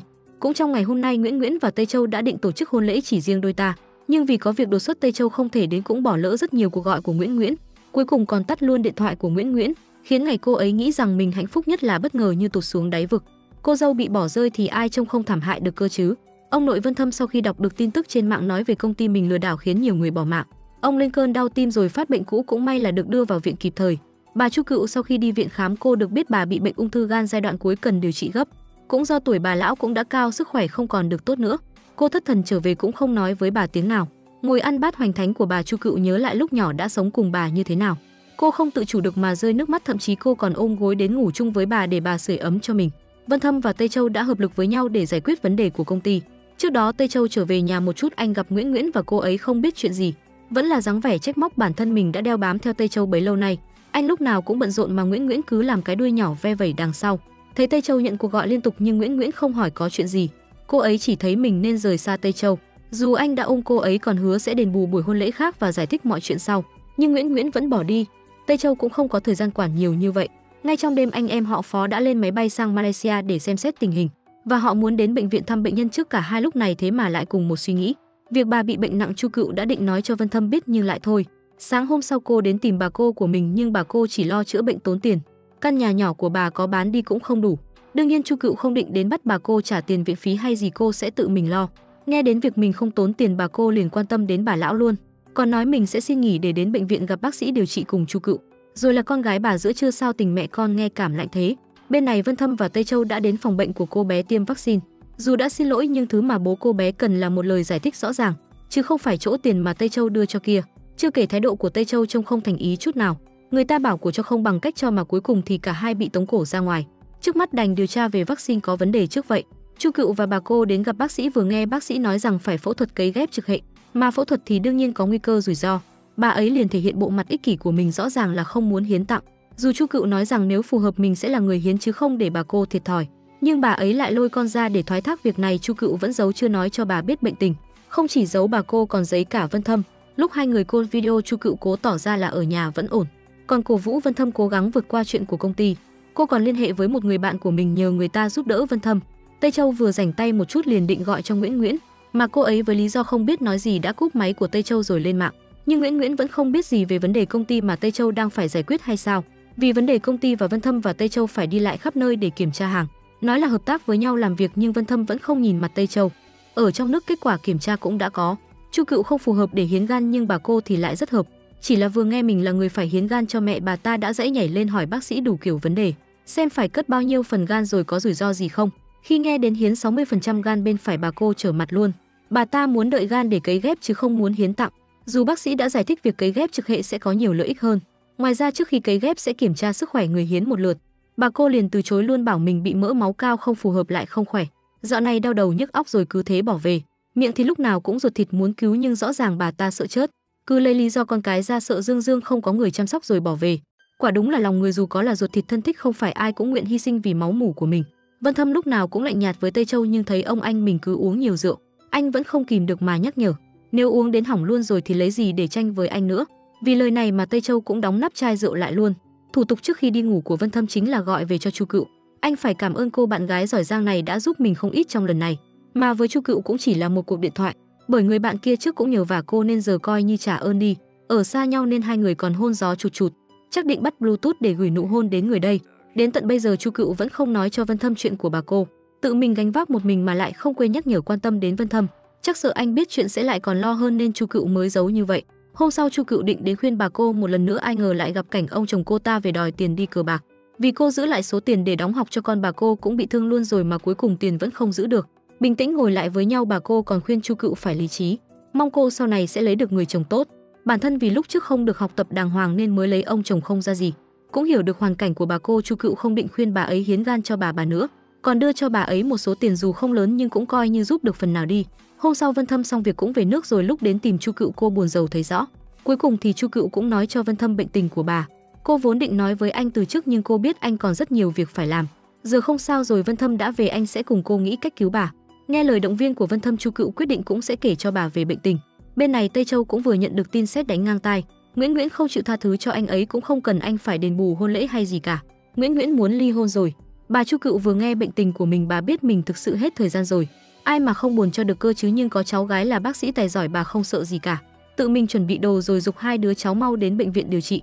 Thủ tục nhập viện cũng đã xong, trước mắt bà sẽ nằm viện điều trị cho đến khi tìm được gan cấy ghép thích hợp. Dù tỏ ra là ổn để hai đứa cháu không lo lắng, nhưng rõ ràng trong ánh mắt bà Chu Cựu vẫn có chút buồn bã. Công tác về rồi, Vân Thâm và Tây Châu phải về báo cáo với ông nội. Rõ ràng Tây Châu ngồi sẵn đấy rồi nhưng ông nội lại đợi để hỏi Vân Thâm. Mẹ Vân Thâm còn đề nghị không để Tây Châu nhúng tay vào chuyện vaccine này nữa, nhận mọi công lao là nhờ Vân Thâm hết. Với cái mồm nói nhanh hết phần thiên hạ của mình, dự án đúng là về tay Vân Thâm. Mà nhìn biểu cảm của Tây Châu là thấy không vui chút nào rồi. Ở nhà ông nội đã khó chịu rồi, Tây Châu có muốn về nhà tìm Nguyễn để tâm sự cũng không được. Căn nhà trống vắng bởi vợ anh đã bỏ đi từ lâu rồi, có không giữ mất tiếc hùi hụi mà. Mới đầu ngày ra đến bệnh viện, Chu Cựu đã nhận luôn một ca bệnh khó. Đồng nghiệp hết sức ngăn cản bởi đứa bé còn rất nhiều chứng bệnh phức tạp. Lời đã nói ra không thể rút lại, chưa kể mẹ đứa nhỏ còn quỳ xuống cầu xin Chu Cựu cứu con mình. Lại nhìn ánh mắt ngây thơ của cô bé, Chu Cựu nhất định chơi tới bến. Nguyễn thì đã quyết định thưa chuyện ly hôn với bố mẹ. Đương nhiên bố cô ấy làm căng ngay, vừa mới kết hôn đã đòi ly hôn, chuyện trọng đại mà đám trẻ coi như trò đùa vậy. Mẹ Nguyễn thì hiểu con gái hơn nhưng vẫn không ngăn được việc hai vợ chồng to tiếng với nhau. Chu Cựu rời đi chính là để đến thăm bà nội. Dù sao bà cô đang nằm viện không thể nào không đến thăm thường xuyên cho bà đỡ nhớ cháu được. Bà cô của Chu Cựu hôm nay cũng đến, còn hầm nguyên một nồi cháo cho bà nội ăn. Chắc bà cô đã thay đổi rồi, cũng biết nghĩ cho mẹ mình rồi đấy. Vân Thâm cũng đến góp vui rồi, sao có thể thiếu anh được. Bốn người đang cười nói vui vẻ, Chu Cựu phải lập tức rời đi, bởi cô bé Mông kia đang nguy kịch rồi, lập tức phải đưa vào phòng cấp cứu. Nhờ sự cố gắng của Chu Cựu và đồng hiệp, nhịp tim của cô bé đã đập lại. Chỉ là Chu Cựu vẫn lo lắng cô bé Mông này, bởi không chỉ suy tim, cô bé còn 7749 căn bệnh khác. Trước mắt chỉ có thể nhập viện đợi cơ thể ổn định mới phẫu thuật. Viện trưởng không muốn nhận ca này nhưng Chu Cựu kiên quyết muốn giúp gia đình cô bé. Lại thêm chủ nhiệm Quý ủng hộ, cuối cùng viện trưởng cũng để hai người họ phụ trách ca này. Nguyên nhân cô bé bị bệnh là do bẩm sinh, nhưng lại không phải di truyền, hóa ra trong lúc mang thai, mẹ Mông đã uống thuốc linh tinh khiến thai nhi bị nhiễm khuẩn. Nhưng hiện giờ chữa bệnh cho cô bé vẫn là quan trọng hơn. Về phía Vân Thâm, sau khi về nước anh cũng phải tham gia họp báo để cho truyền thông một câu trả lời về vụ bê bối vừa rồi, nhưng hiện giờ vẫn chưa điều tra ra hết kết quả. Vân Thâm chỉ buông một câu trong vòng 1 tuần sẽ đưa ra câu trả lời thích đáng rồi rời đi. Mà Tây Châu ở bên ngoài cũng không có gì để nói cả. Dù bận rộn đủ điều nhưng Vân Thâm vẫn không quên mang bữa phụ đến cho Chu Cựu. Anh đặc biệt mua bánh mà cô thích ăn đến, nhưng Chu Cựu lại sắp có hẹn rồi, bánh bỏ đi thì cũng tiếc, cả hai liền đem bánh cho Mông. Cô bé đang kháng cự việc uống thuốc, nói rằng uống rồi thì sẽ không thể về nhà, vẫn phải để Vân Thâm dỗ cô bé mới đồng ý uống thuốc. Mà Vân Thâm chắc cay lắm, Mông gọi Chu Cựu là chị như lại gọi anh là chú rồi, có phân biệt người ta quá không vậy? Hôm sau đúng như lời hứa, Vân Thâm mang cậu vàng nhà mình đến chơi với Mông. Thấy chó người ta đẹp cũng có nhiều người bu lại chơi cùng, tranh thủ vuốt ve bộ lông cậu vàng. Còn đôi uyên ương kia tranh thủ qua một bên ngồi tâm sự tuổi hồng. Vân Thâm luôn ủng hộ Chu Cựu, nói rằng cô làm gì anh cũng sẽ ở phía sau hậu thuẫn. Hai người còn muốn phát vài miếng cơm chó cho khán giả. Thế mà đúng lúc Mông đến làm phiền, thế là mất cảnh hay. Nhưng không sao, hai người vẫn vui vẻ chụp hình cùng cô bé và cậu vàng. Người không vui chắc chắn là Chi đang đứng từ xa quan sát mà thèm thuồng rồi. Lại thêm mẹ cô ấy ở đây nữa, bà ta chê bệnh viện tuyển toàn thứ không đâu. Nhưng con gái thì không có tiền đồ, thích mà không biết giành lấy. Chưa kể chỉ vì một tên đàn ông mà suy lâu như vậy. Mặc kệ mẹ nói cho cố, Chi vẫn từ chối đi xem mắt. Nói tiếp về vụ ồn ào vaccine lần trước đã có báo cáo kiểm tra. Vân Thâm muốn việc điều tra được công khai minh bạch, hy vọng được thông cảm. Nhưng trợ lý lại sợ có người vẫn không tin thì phải làm sao? Vân Thâm tin rằng mọi người có thể phân biệt được là đùn đẩy trách nhiệm hay sẵn lòng gánh vác hậu quả. Vân Thâm cũng đến thông báo cho Tây Châu một tiếng. Báo cáo kiểm tra cho thấy vaccine của công ty không có vấn đề gì. Dù sao Tây Châu cũng là phó tổng, dù việc này ông nội đã giao cho Vân Thâm, nhưng anh cảm thấy Tây Châu vẫn nên biết và cùng xử lý. Vừa sáng sớm hôm sau, Vân Thâm đã đến trước cửa nhà Chu Cựu, nói cô nghe tin tốt về vaccine không có vấn đề. Cả hai lại được một màn thân mật phát cơm chó cho người xem. Vừa sáng ra thì ăn cơm chó cũng no luôn rồi, khỏi ăn sáng luôn quá. Nói là thế chứ Chu Cựu cũng chuẩn bị đồ ăn sáng cho Vân Thâm rồi. Còn đặc biệt dặn anh cứ ở nhà ăn uống rồi nghỉ ngơi đi. Buổi tối cô tan ca anh có thể đến đón rồi hai người đi ăn nhiều món ngon. Chu Cựu vừa hôn Vân Thâm một cái làm anh vui ra mặt, còn bảo cô không mau đi làm là mình đổi ý không cho cô đi luôn bây giờ. Chu Cựu đến bệnh viện thì được tin mọi người đang chuẩn bị làm phẫu thuật cho Mông Mông. Thế là một tổ tác chiến được lập ra, ai ai cũng nghiêm túc nghiên cứu cách phẫu thuật ít rủi ro nhất. Chu Cựu tập trung đến nỗi quên luôn cuộc hẹn với Vân Thâm. Lúc anh gọi điện mới nhớ ra, cũng may là Vân Thâm hiểu cho cô cần tăng ca nên giờ anh về luôn. Nhưng Vân Thâm vẫn là mua đồ ăn khuya lên cho Chu Cựu. Từ ngoài cửa anh có thể thấy dáng vẻ tập trung làm việc của cô. Vừa định mở cửa vào thì bác sĩ Quý không ngờ cũng ở đây, lại còn trò chuyện tâm đầu ý hợp với Chu Cựu. Vân Thâm không hiểu sao lại không vào nữa, anh treo đồ ăn ở bên ngoài rồi gõ cửa. Lúc Chu Cựu đi ra không thấy ai cả, mà đồ ăn Vân Thâm để lại còn đặc biệt để lại lời nhắn tặng bác sĩ Chu thân yêu và các đồng nghiệp nữ bác sĩ nam không được ăn. Đúng là hết nói nổi anh bạn trai hay ghen này mà. Chu Cựu vừa rảnh tay liền gọi điện về cho Vân Thâm. Anh lúc này đang tự thân xuống bếp làm món ngon để chốc nữa mang đến cho Chu Cựu. Chu Cựu còn xến xúa hôn gió tặng Vân Thâm mà anh cũng mặt dày còn muốn nghe thêm vài lần nữa. Đúng lúc này Chu Cựu bị gọi đi, lại là chuyện nhà cô bé Mông Mông. Ông bố vì phải đi làm vất vả để chữa bệnh cho con gái lại thấy con bé không biết điều, đồ ăn không ăn còn đem vứt sọt rác lại được bà mẹ chiều hư. Ông ấy thật sự không kiềm chế nổi nên đã to tiếng quát mắng khiến Mông Mông cũng khóc luôn rồi. Chu Cựu đã đến giải vây nhưng cô cũng bị mắng vốn rồi làm bao cát cho ông bố Mông Mông chút giận tiếp. Chu Cựu giải thích Mông Mông đang điều trị nên không thích ăn cơm cũng phải. Cô sẽ kê toa truyền dinh dưỡng mà số tiền này cô sẽ trả. Lời này khiến bố cô bé có vẻ suy nghĩ rồi, mà Chu Cựu còn bận rõ ràng Mông Mông nên cũng không để ý nhiều. Quay lại chuyện công ty, mẹ Vân Thâm đã liên lạc với mấy ông to bà lớn nhờ giúp đỡ, cũng không quên tâng bốc cậu con trai mình tài giỏi. Còn Tây Châu thì lại nhận được đơn ly hôn được gửi thẳng đến công ty. Anh thực sự sốc ngang vì việc này. Cùng lúc Vân Thâm đang ở một góc nào đó nhớ lại những lời cảnh báo tránh xa vụ này ra. Thế lực đằng sau rất lớn, một mình anh không đối phó nổi đâu. Tây Châu đã đến tìm Nguyễn Nguyễn, mới đầu thì hỏi thăm sức khỏe còn bảo cô ấy dạo này gầy đi nhiều rồi. Mà Nguyễn Nguyễn không quan tâm cũng không định dây dưa gì với anh nữa. Dù Tây Châu đã nói mình không muốn ly hôn nhưng Nguyễn Nguyễn vẫn quyết chuyện này rồi. Cô ấy quay lưng bỏ đi luôn. Vân Thâm thì đến tận khách sạn để gặp Khương Tuấn, còn định đe dọa ông anh này không nói ra vụ xếp trình hết bao nhiêu thì sẽ báo cảnh sát. Khương Tuấn đã phải khai ra nhưng cũng nói mình làm đều là vì Vân Thâm. Cả hai mới là anh em ruột, Vân Thâm không nhận ông anh này anh sẽ nói mọi việc cho ông nội biết. Không ngờ việc này còn dính dáng đến mẹ Vân Thâm, bà ấy đã đóng dấu cho ông anh họ này nhận hối lộ, rồi dẫn đến vụ vận chuyển vaccine bị lỗi. Dù có là con cháu nhà họ Khương nhưng Vân Thâm quyết không bao che. Người tiếp theo Vân Thâm đến gặp chính là mẹ mình. Lúc mới nghe Khương Tuấn nhận hối lộ mặt bà ấy biến sắc, nhưng còn lo sợ hơn khi con trai mình đang nghi ngờ mình cũng có nhận tiền. Vân Thâm chỉ muốn nghe chính miệng mẹ nói ra tất cả, nhưng bà ấy khẳng định mình sẽ không vì cái lợi trước mắt mà nhận hối lộ. Đến nước này mẹ Vân Thâm vẫn sợ Tây Châu biết chuyện sẽ làm ảnh hưởng tiền đồ của Vân Thâm, còn nhận mình sẽ đi nói với ông nội cho bà ấy tin ông sẽ không tuyệt tình mà tố cáo bắt bỏ tù Khương Tuấn. Cùng lúc Chu Cựu cũng đang thực hiện ca phẫu thuật cho Mông Mông. Đây là vụ khó nên những đồng nghiệp với tay nghề xuất sắc đều có mặt. Sau vài giờ trong phòng mổ, ca phẫu thuật cũng đã thành công. Mông Mông cũng được đưa đến phòng điều trị hồi sức. Có món ngon là Vân Thâm không quên mang đến cho bà Chu Cựu. Đúng món tủ của mình, bà ăn rất ngon miệng, còn cảm giác như món mẹ nấu vậy. Bà nội cũng kể lại chuyện ngày bé nhà nghèo mẹ bà toàn để phần thịt cho bà ăn. Bà nội còn muốn lần sau về Vân Thâm có thể thưởng thức tay nghề của chị bà nữa. Cả hai ước định đợi bà khỏe lại hai người sẽ cùng Chu Cựu về quê thăm chị bà. Điều đó khiến bà nội cảm động rơi nước mắt. Thấy Chu Cựu làm việc mệt đến ngủ quên, Vân Thâm cũng không đánh thức cô, chỉ đắp áo cho cô rồi ngồi ngủ cùng người mình yêu. Một lúc thì Chu Cựu cũng tỉnh, thấy Vân Thâm ở đối diện cô không kìm được mà sờ nhẹ dọc sống mũi anh. Dù nhẹ nhàng đến mấy thì Vân Thâm cũng tỉnh luôn rồi. Anh đặc biệt mang đồ ăn khuya đến cho cô. Dù đã ước định nhiều điều nhưng Chu Cựu vẫn rất lo lắng cho bà. Trưởng khoa nói bệnh tình của bà nội cô chuyển biến rất xấu, việc tìm gan lại đang gặp khó khăn. Dù bà đã nói bà yên tâm vì Chu Cựu đã có người chăm sóc, việc tìm gan cứ thuận theo ý trời. Mới sáng cuối tuần mẹ Vân Thâm còn đang thưởng thức ly cà phê nóng thì thầy Tây Châu thế mà đến nhà. Ngửi thấy mùi không hay bà ấy xông vào phòng làm việc của chủ tịch luôn. Còn bảo hôm qua mình định nói vụ vận tải với ông nhưng thấy ông đã đi nghỉ nên thôi. Mà vụ này ông nội cũng giao lại cho Tây Châu rồi. Dù sao anh cũng là phó tổng nên cần biết và xử lý công việc. Mẹ Vân Thâm vẫn kiêu ngạo như vậy còn bắt không được tố cáo Khương Tuấn. Thằng cháu trai cưng của bà ta thì sao có thể không bảo vệ cho được.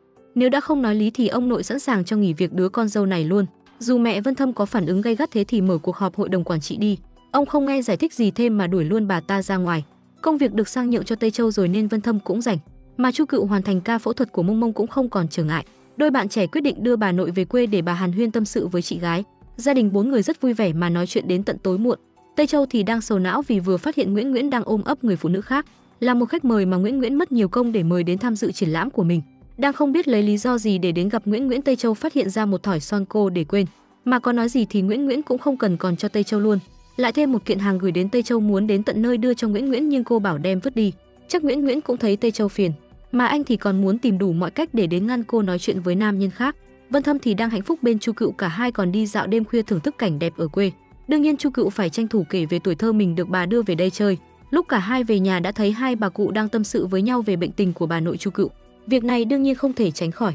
Tây Châu thì sầu não mãi cũng nhớ ra Nguyễn Nguyễn từng cài ID tìm kiếm trên máy tính của mình, để nếu cô ấy bỏ nhà đi anh có thể tìm cô về. Nhờ vậy Tây Châu tìm được đến chỗ Nguyễn Nguyễn. Thấy cô đang nói chuyện vui vẻ với người khác, Tây Châu giới thiệu luôn mình chính là chồng của Nguyễn Nguyễn. Cô phải kéo anh chồng sắp cũ này sang một bên. Lúc trước là Nguyễn Nguyễn muốn Tây Châu tìm mình về nhưng giờ khác rồi. Cô còn bảo anh mà như thế nữa chắc chắn mình sẽ đệ đơn ly hôn ra tòa. Cảnh hai người cãi nhau đã được mẹ Chi Chi và mẹ Vân Thâm tình cờ biết được. Nhìn vẻ mặt của hai cáo già này là thấy không có gì tốt đẹp rồi. Vân Thâm lúc này đang gọi điện nhờ vả khắp nơi. Sau khi nghe hai bà cụ nói chuyện, anh quyết đẩy nhanh tiến độ tìm gan phù hợp để kịp phẫu thuật cho bà nội Chu Cựu. Hôm sau đôi bạn trẻ phải đưa bà về lại thành phố. Về quê một chuyến còn được bà cho một đống đồ nhà chồng ăn cho an toàn nữa. Trước khi đi Vân Thâm không quên chụp cho hai bà một kiểu ảnh kỷ niệm, cũng thêm một kiểu có đủ cả 4 người. Trước khi đi bà nội còn không lỡ mà vẫy tay chào tạm biệt chị gái mình nữa. Mẹ Vân Thâm biết chuyện của Tây Châu đã ngay lập tức đến gặp bố Nguyễn Nguyễn, còn tỏ vẻ thay con trai mình đến xin lỗi ông bà thông gia. Rõ ràng là cố tình chọc ngoáy việc Tây Châu và Nguyễn Nguyễn ly hôn, chính là vì muốn mượn cơ hội này để lôi kéo. Ai ngờ ông ấy già nhưng rất tỉnh, vẫn một mực ủng hộ Tây Châu đều là vì năng lực của anh. Hôm đi làm thủ tục ly hôn, Nguyễn Nguyễn đợi nửa ngày trời, thế mà Tây Châu vừa đến đã bảo làm mất giấy kết hôn rồi. Nguyễn Nguyễn nghĩ luôn ra cách đi đăng ký kết hôn lại rồi ly hôn, rồi có cần cầu kỳ vậy không? Nhưng Tây Châu lấy lý do mình bận bịu để kéo dài thời gian bởi anh không muốn ly hôn. Bên này Chu Cựu nhận được tin giữ Mông Mông bất ngờ chuyển biến xấu, cô bé lập tức được đưa vào phòng cấp cứu. Dù đã cố gắng hết sức nhưng con người thì sao chống lại tử thần được. Mông Mông vẫn bị bắt đi, Chu Cựu thật sự rất bất lực, tay cô vẫn còn run lên. Chu Cựu đã không thể giữ lời hứa không thể cứu được Mông Mông. Tây Châu rảnh rỗi không có việc gì làm, về nhà liền bóc bưu kiện của Nguyễn Nguyễn. Bên trong là một quyển album do chính tay cô ấy vẽ và đặt in ra, toàn là kỷ niệm của Nguyễn Nguyễn và Tây Châu. Bức hình cuối cùng chính là Nguyễn Nguyễn mặc váy cưới, tiếc là Tây Châu không nhìn thấy. Công cuộc theo đuổi kiều thê của Tây Châu có vẻ bắt đầu. Rồi nhận được lời tư vấn, Tây Châu lên hẳn một danh sách những việc cần làm để tán lại vợ cũ. Đầu tiên là gửi hoa, nhưng vừa đọc tấm thiệp Nguyễn Nguyễn đã cho anh shipper bó hoa luôn. Thua keo này ta bày keo khác. Bước 2 là hẹn đi ăn tối, mà Nguyễn Nguyễn không đi nên Tây Châu đích thân mua mì ly đến. Vì anh nhớ Nguyễn Nguyễn thích ăn nhưng bị cấm. Dù bản thân thấy ăn mì cũng không tốt nhưng vì Nguyễn Nguyễn anh có thể ăn cùng cô. Nghe những lời này Nguyễn Nguyễn cũng chịu lấy một ly mì rồi. Mẹ Chi Chi quả là cao tay, bà ta biết chuyện của Mông Mông nên đã đến gặp bố mẹ cô bé. Dù không quen biết nhưng chỉ với lý do mình cũng là người làm mẹ hiểu được tâm trạng của hai người họ. Bà ta đã có thể lừa bố Mông Mông để ông ta kiện Chu Cựu cùng bệnh viện. Đúng là làm ơn mắc oán, vì chuyện này Chu Cựu bị đình chỉ công tác, dưới vỏ bọc là về nhà nghỉ ngơi một thời gian. Hôm đó về nhà sớm, Chi Chi cũng phát hiện ra mẹ mình chính là người đứng đằng sau xúi giục bố mẹ Mông Mông. Cô ấy thất vọng là mẹ mình đang muốn đòi lại chính nghĩa hay là muốn vu oan giá họa cho người khác. Bà già này không biết gì mà dám nhúng tay vào, bà ta phải biết sơ suất y tế là một tội danh rất lớn. Chi Chi thực sự thất vọng vì mẹ mình một bác sĩ có thể đứng trước nguy cơ mất việc, tổn hại danh tiếng. Cặp bố mẹ kia có thể gặp rắc rối lớn. Chi Chi không cần mẹ tốt cho mình, chỉ cần xin sau này đừng nhúng tay vào chuyện của mình và Vân Thâm. Chu Cựu đến thăm bà, vừa nhìn bà đã đoán được ra cháu gái có tâm sự, nhưng chính bà cũng đang buồn phiền về việc điều trị mà bị rụng tóc. Dù Chu Cựu đã an ủi nhưng bà nội vẫn lo cho cô hơn.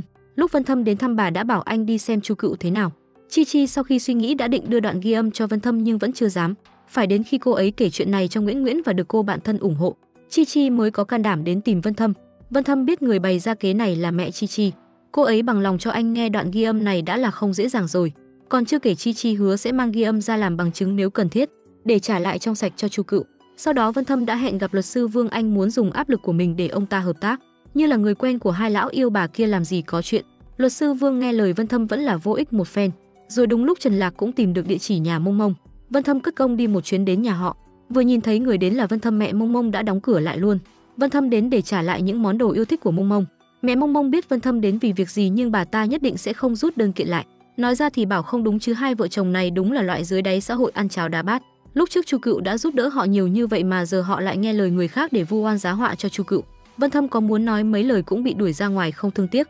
Để mẹ mình buông tha cho Chu Cựu, Chi Chi hứa sẽ buông bỏ Vân Thâm, sẽ đi xem mắt theo ý bà ấy. Dù chán ghét vì mình sinh ra đứa con kém cỏi nhưng như vậy cũng làm mẹ Chi Chi hài lòng rồi. Không còn việc gì nữa nên luật sư Vương cũng không nhận vụ án kiện tụng này nữa. Với lý do không đủ bằng chứng, ông bố thất học của Mông Mông không cam tâm, còn muốn đến văn phòng luật sư Vương gây náo loạn, mà bị bảo vệ đá ra ngoài cửa như đá đống rẻ rách. Ông ta cố gọi cho mẹ Chi Chi nhưng cũng chẳng ai bắt máy. Lúc này chỉ có thể trách tất cả đều đối xử bất công với mình. Ngay sau đó Chu Cựu cũng được phục chức rồi. Thông tin của Vân Thâm rất nhanh, còn gọi đến chúc mừng cô trước cả khi có thông báo. Chu Cựu thực sự rất bất ngờ vì người giúp mình là Chi Chi. nhưng khi đến cảm ơn cô ấy vẫn lạnh lùng như ngày nào, không thèm giao tiếp quá hai lời. Tây Châu cũng rảnh rỗi rồi lại đi đọc chuyện do Nguyễn Nguyễn viết lại còn bình luận bên dưới, mà lời anh vừa chat đã bị Giang Cư Mận vào ném đá. Không chịu thua, Tây Châu dùng ngôn từ tổng tài cãi nhau một trận với fan của vợ mình. Cái tên nick dùng để đăng bình luận Nguyễn Nguyễn vừa nhìn đã nhận ra là Tây Châu. Bên này Vân Thâm không thèm quan tâm đến Trần Lạc và anh em trong công ty. Tiệc tùng gì tầm này anh còn bận đi hẹn hò với bạn gái rồi. Đúng là có sắc quên bạn. Trần Lạc cũng đến cạn lời. Trong lúc Chu Cựu đứng đợi Vân Thâm đi lấy xe, bố Mông Mông từ đâu nhảy sổ ra. Ông ta vô cớ trách móc Chu Cựu rằng Mông Mông đăng xuất rồi, mà cô vẫn còn tâm trạng ở đây yêu đương rồi, chắc có chỗ nào liên quan ấy. Vân Thâm vì bảo vệ Chu Cựu khỏi tay lão đầu say xỉu này, trong lúc giằng co ông ta đã đẩy Vân Thâm vào thanh sắt trong bãi rác. Thấy mình gây chuyện, lão ta lập tức bỏ chạy. Vân Thâm ngất xỉu rồi, Chu Cựu mới biết anh đang mất rất nhiều máu, cũng may cô còn tỉnh táo để gọi cấp cứu. Vân Thâm lập tức được đưa vào phòng cấp cứu. Chu Cựu thật sự tự trách rất nhiều, cũng vì cô mà anh mới bị thương nặng như vậy. Mẹ Vân Thâm biết chuyện chạy đến, chưa cần biết lý do bà đã tặng Chu Cựu một cái tát, còn nói nếu Vân Thâm làm sao sẽ bắt Chu Cựu để mạng. Và Vân Thâm thực sự có làm sao rồi đấy, anh phải làm phẫu thuật cắt bỏ lá lách. Lá lách bị vỡ, Vân Thâm mất rất nhiều máu, đã phải truyền rất nhiều máu rồi. Mẹ Vân Thâm khóc lóc run rẩy ký tên làm phẫu thuật. Chu Cựu cũng đứng hình, chỉ biết lặng im để mẹ Vân Thâm trút giận. Cũng may có Chi Chi và Trần Lạc ngăn bà ấy lại. Chu Cựu cũng phải về trước sang một góc khuất. Chu Cựu không kìm nổi nước mắt nữa. Vân Thâm đang trên bàn phẫu thuật có vẻ mất ý thức, nhưng sâu trong thâm tâm anh những ký ức vui vẻ bên Chu Cựu vẫn ùa về. Khoảng thời gian ở bên Chu Cựu, Vân Thâm thực sự hạnh phúc. Có lẽ vì thế mà Vân Thâm có thể vượt qua cuộc phẫu thuật an toàn, hiện tại đã qua cơn nguy kịch. Nhưng mẹ Vân Thâm vẫn phải đứng ở ngoài bởi anh đang được cách ly trong phòng cấp cứu. Vân Thâm đang đi bàn ba để bàn bạc chuyện làm ăn cũng như mua chuộc vài cổ đông. Bất ngờ nhận được tin Vân Thâm nhập viện rồi. Nhìn Vân Thâm nằm đó lại nhớ về tình cảm của hai người trước kia, Tây Châu không kìm nổi nước mắt. Anh thực sự quan tâm cậu em trai này rất nhiều. Tây Châu còn đứng đó, nếu như không phải Nguyễn Nguyễn đến, anh không muốn cô ấy thấy mình yếu đuối như vậy. Chu Cựu mệt mỏi cả một ngày đến ngủ gật cũng mơ vì mình mà Vân Thâm bị thương. Ác mộng khiến cô tỉnh giấc, vừa hay lại nhận được tin Vân Thâm đã tỉnh lại. Chu Cựu lập tức muốn đến thăm nhưng cô bị chặn ngoài cửa. Hai anh vệ sĩ mặc vest này là mẹ Vân Thâm đặc biệt mang đến để canh chừng ngăn không cho Chu Cựu vào. Bà ta còn muốn Chi Chi chăm sóc tốt Vân Thâm, dù Chi Chi cũng muốn nói giúp cho Chu Cựu, mà Chu Cựu lần này không chịu thua, cô là bạn gái Vân Thâm nên có quyền vào thăm anh. Mẹ Vân Thâm còn muốn lôi bà nội Chu Cựu ra đe dọa, nhưng đừng tưởng cô không biết vụ việc của Mông Mông, bà ta cũng có phần. Mà lần này Vân Thâm bị thương cũng là vì vụ đó. Mẹ Vân Thâm đừng tưởng có thể một tay che trời. Để vào thăm Vân Thâm, Chu Cựu phải đóng giả làm y tá. Nhìn anh nằm đó cô không kìm được mà lại rơi nước mắt. Vừa thấy Vân Thâm tỉnh lại, Chu Cựu vội lau nước mắt, nhưng Vân Thâm vẫn thấy rồi còn an ủi cô cứ yên tâm. Huống hồ Chu Cựu là bạn gái anh đương nhiên sẽ bảo vệ cô. Cao thủ không bằng tranh thủ, Vân Thâm lấy lý do mình bị đau lắm luôn ấy để Chu Cựu nằm cạnh anh. Cả hai đang tình tứ thì hai ông vệ sĩ tò tò đi vào làm Chu Cựu giật mình, giả bộ đang truyền nước cho Vân Thâm. Vân Thâm thì tỉnh bơ mời hai người kia vào xem phim cùng để đuổi họ ra.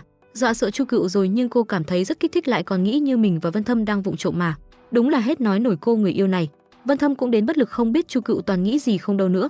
Để lấy lòng bà nội Chu Cựu, bác sĩ Quý còn đặc biệt mang đồ ăn ngon đến cho bà. Lại được thêm mấy bà lão bên cạnh khen anh ta và Chu Cựu rất xứng đôi.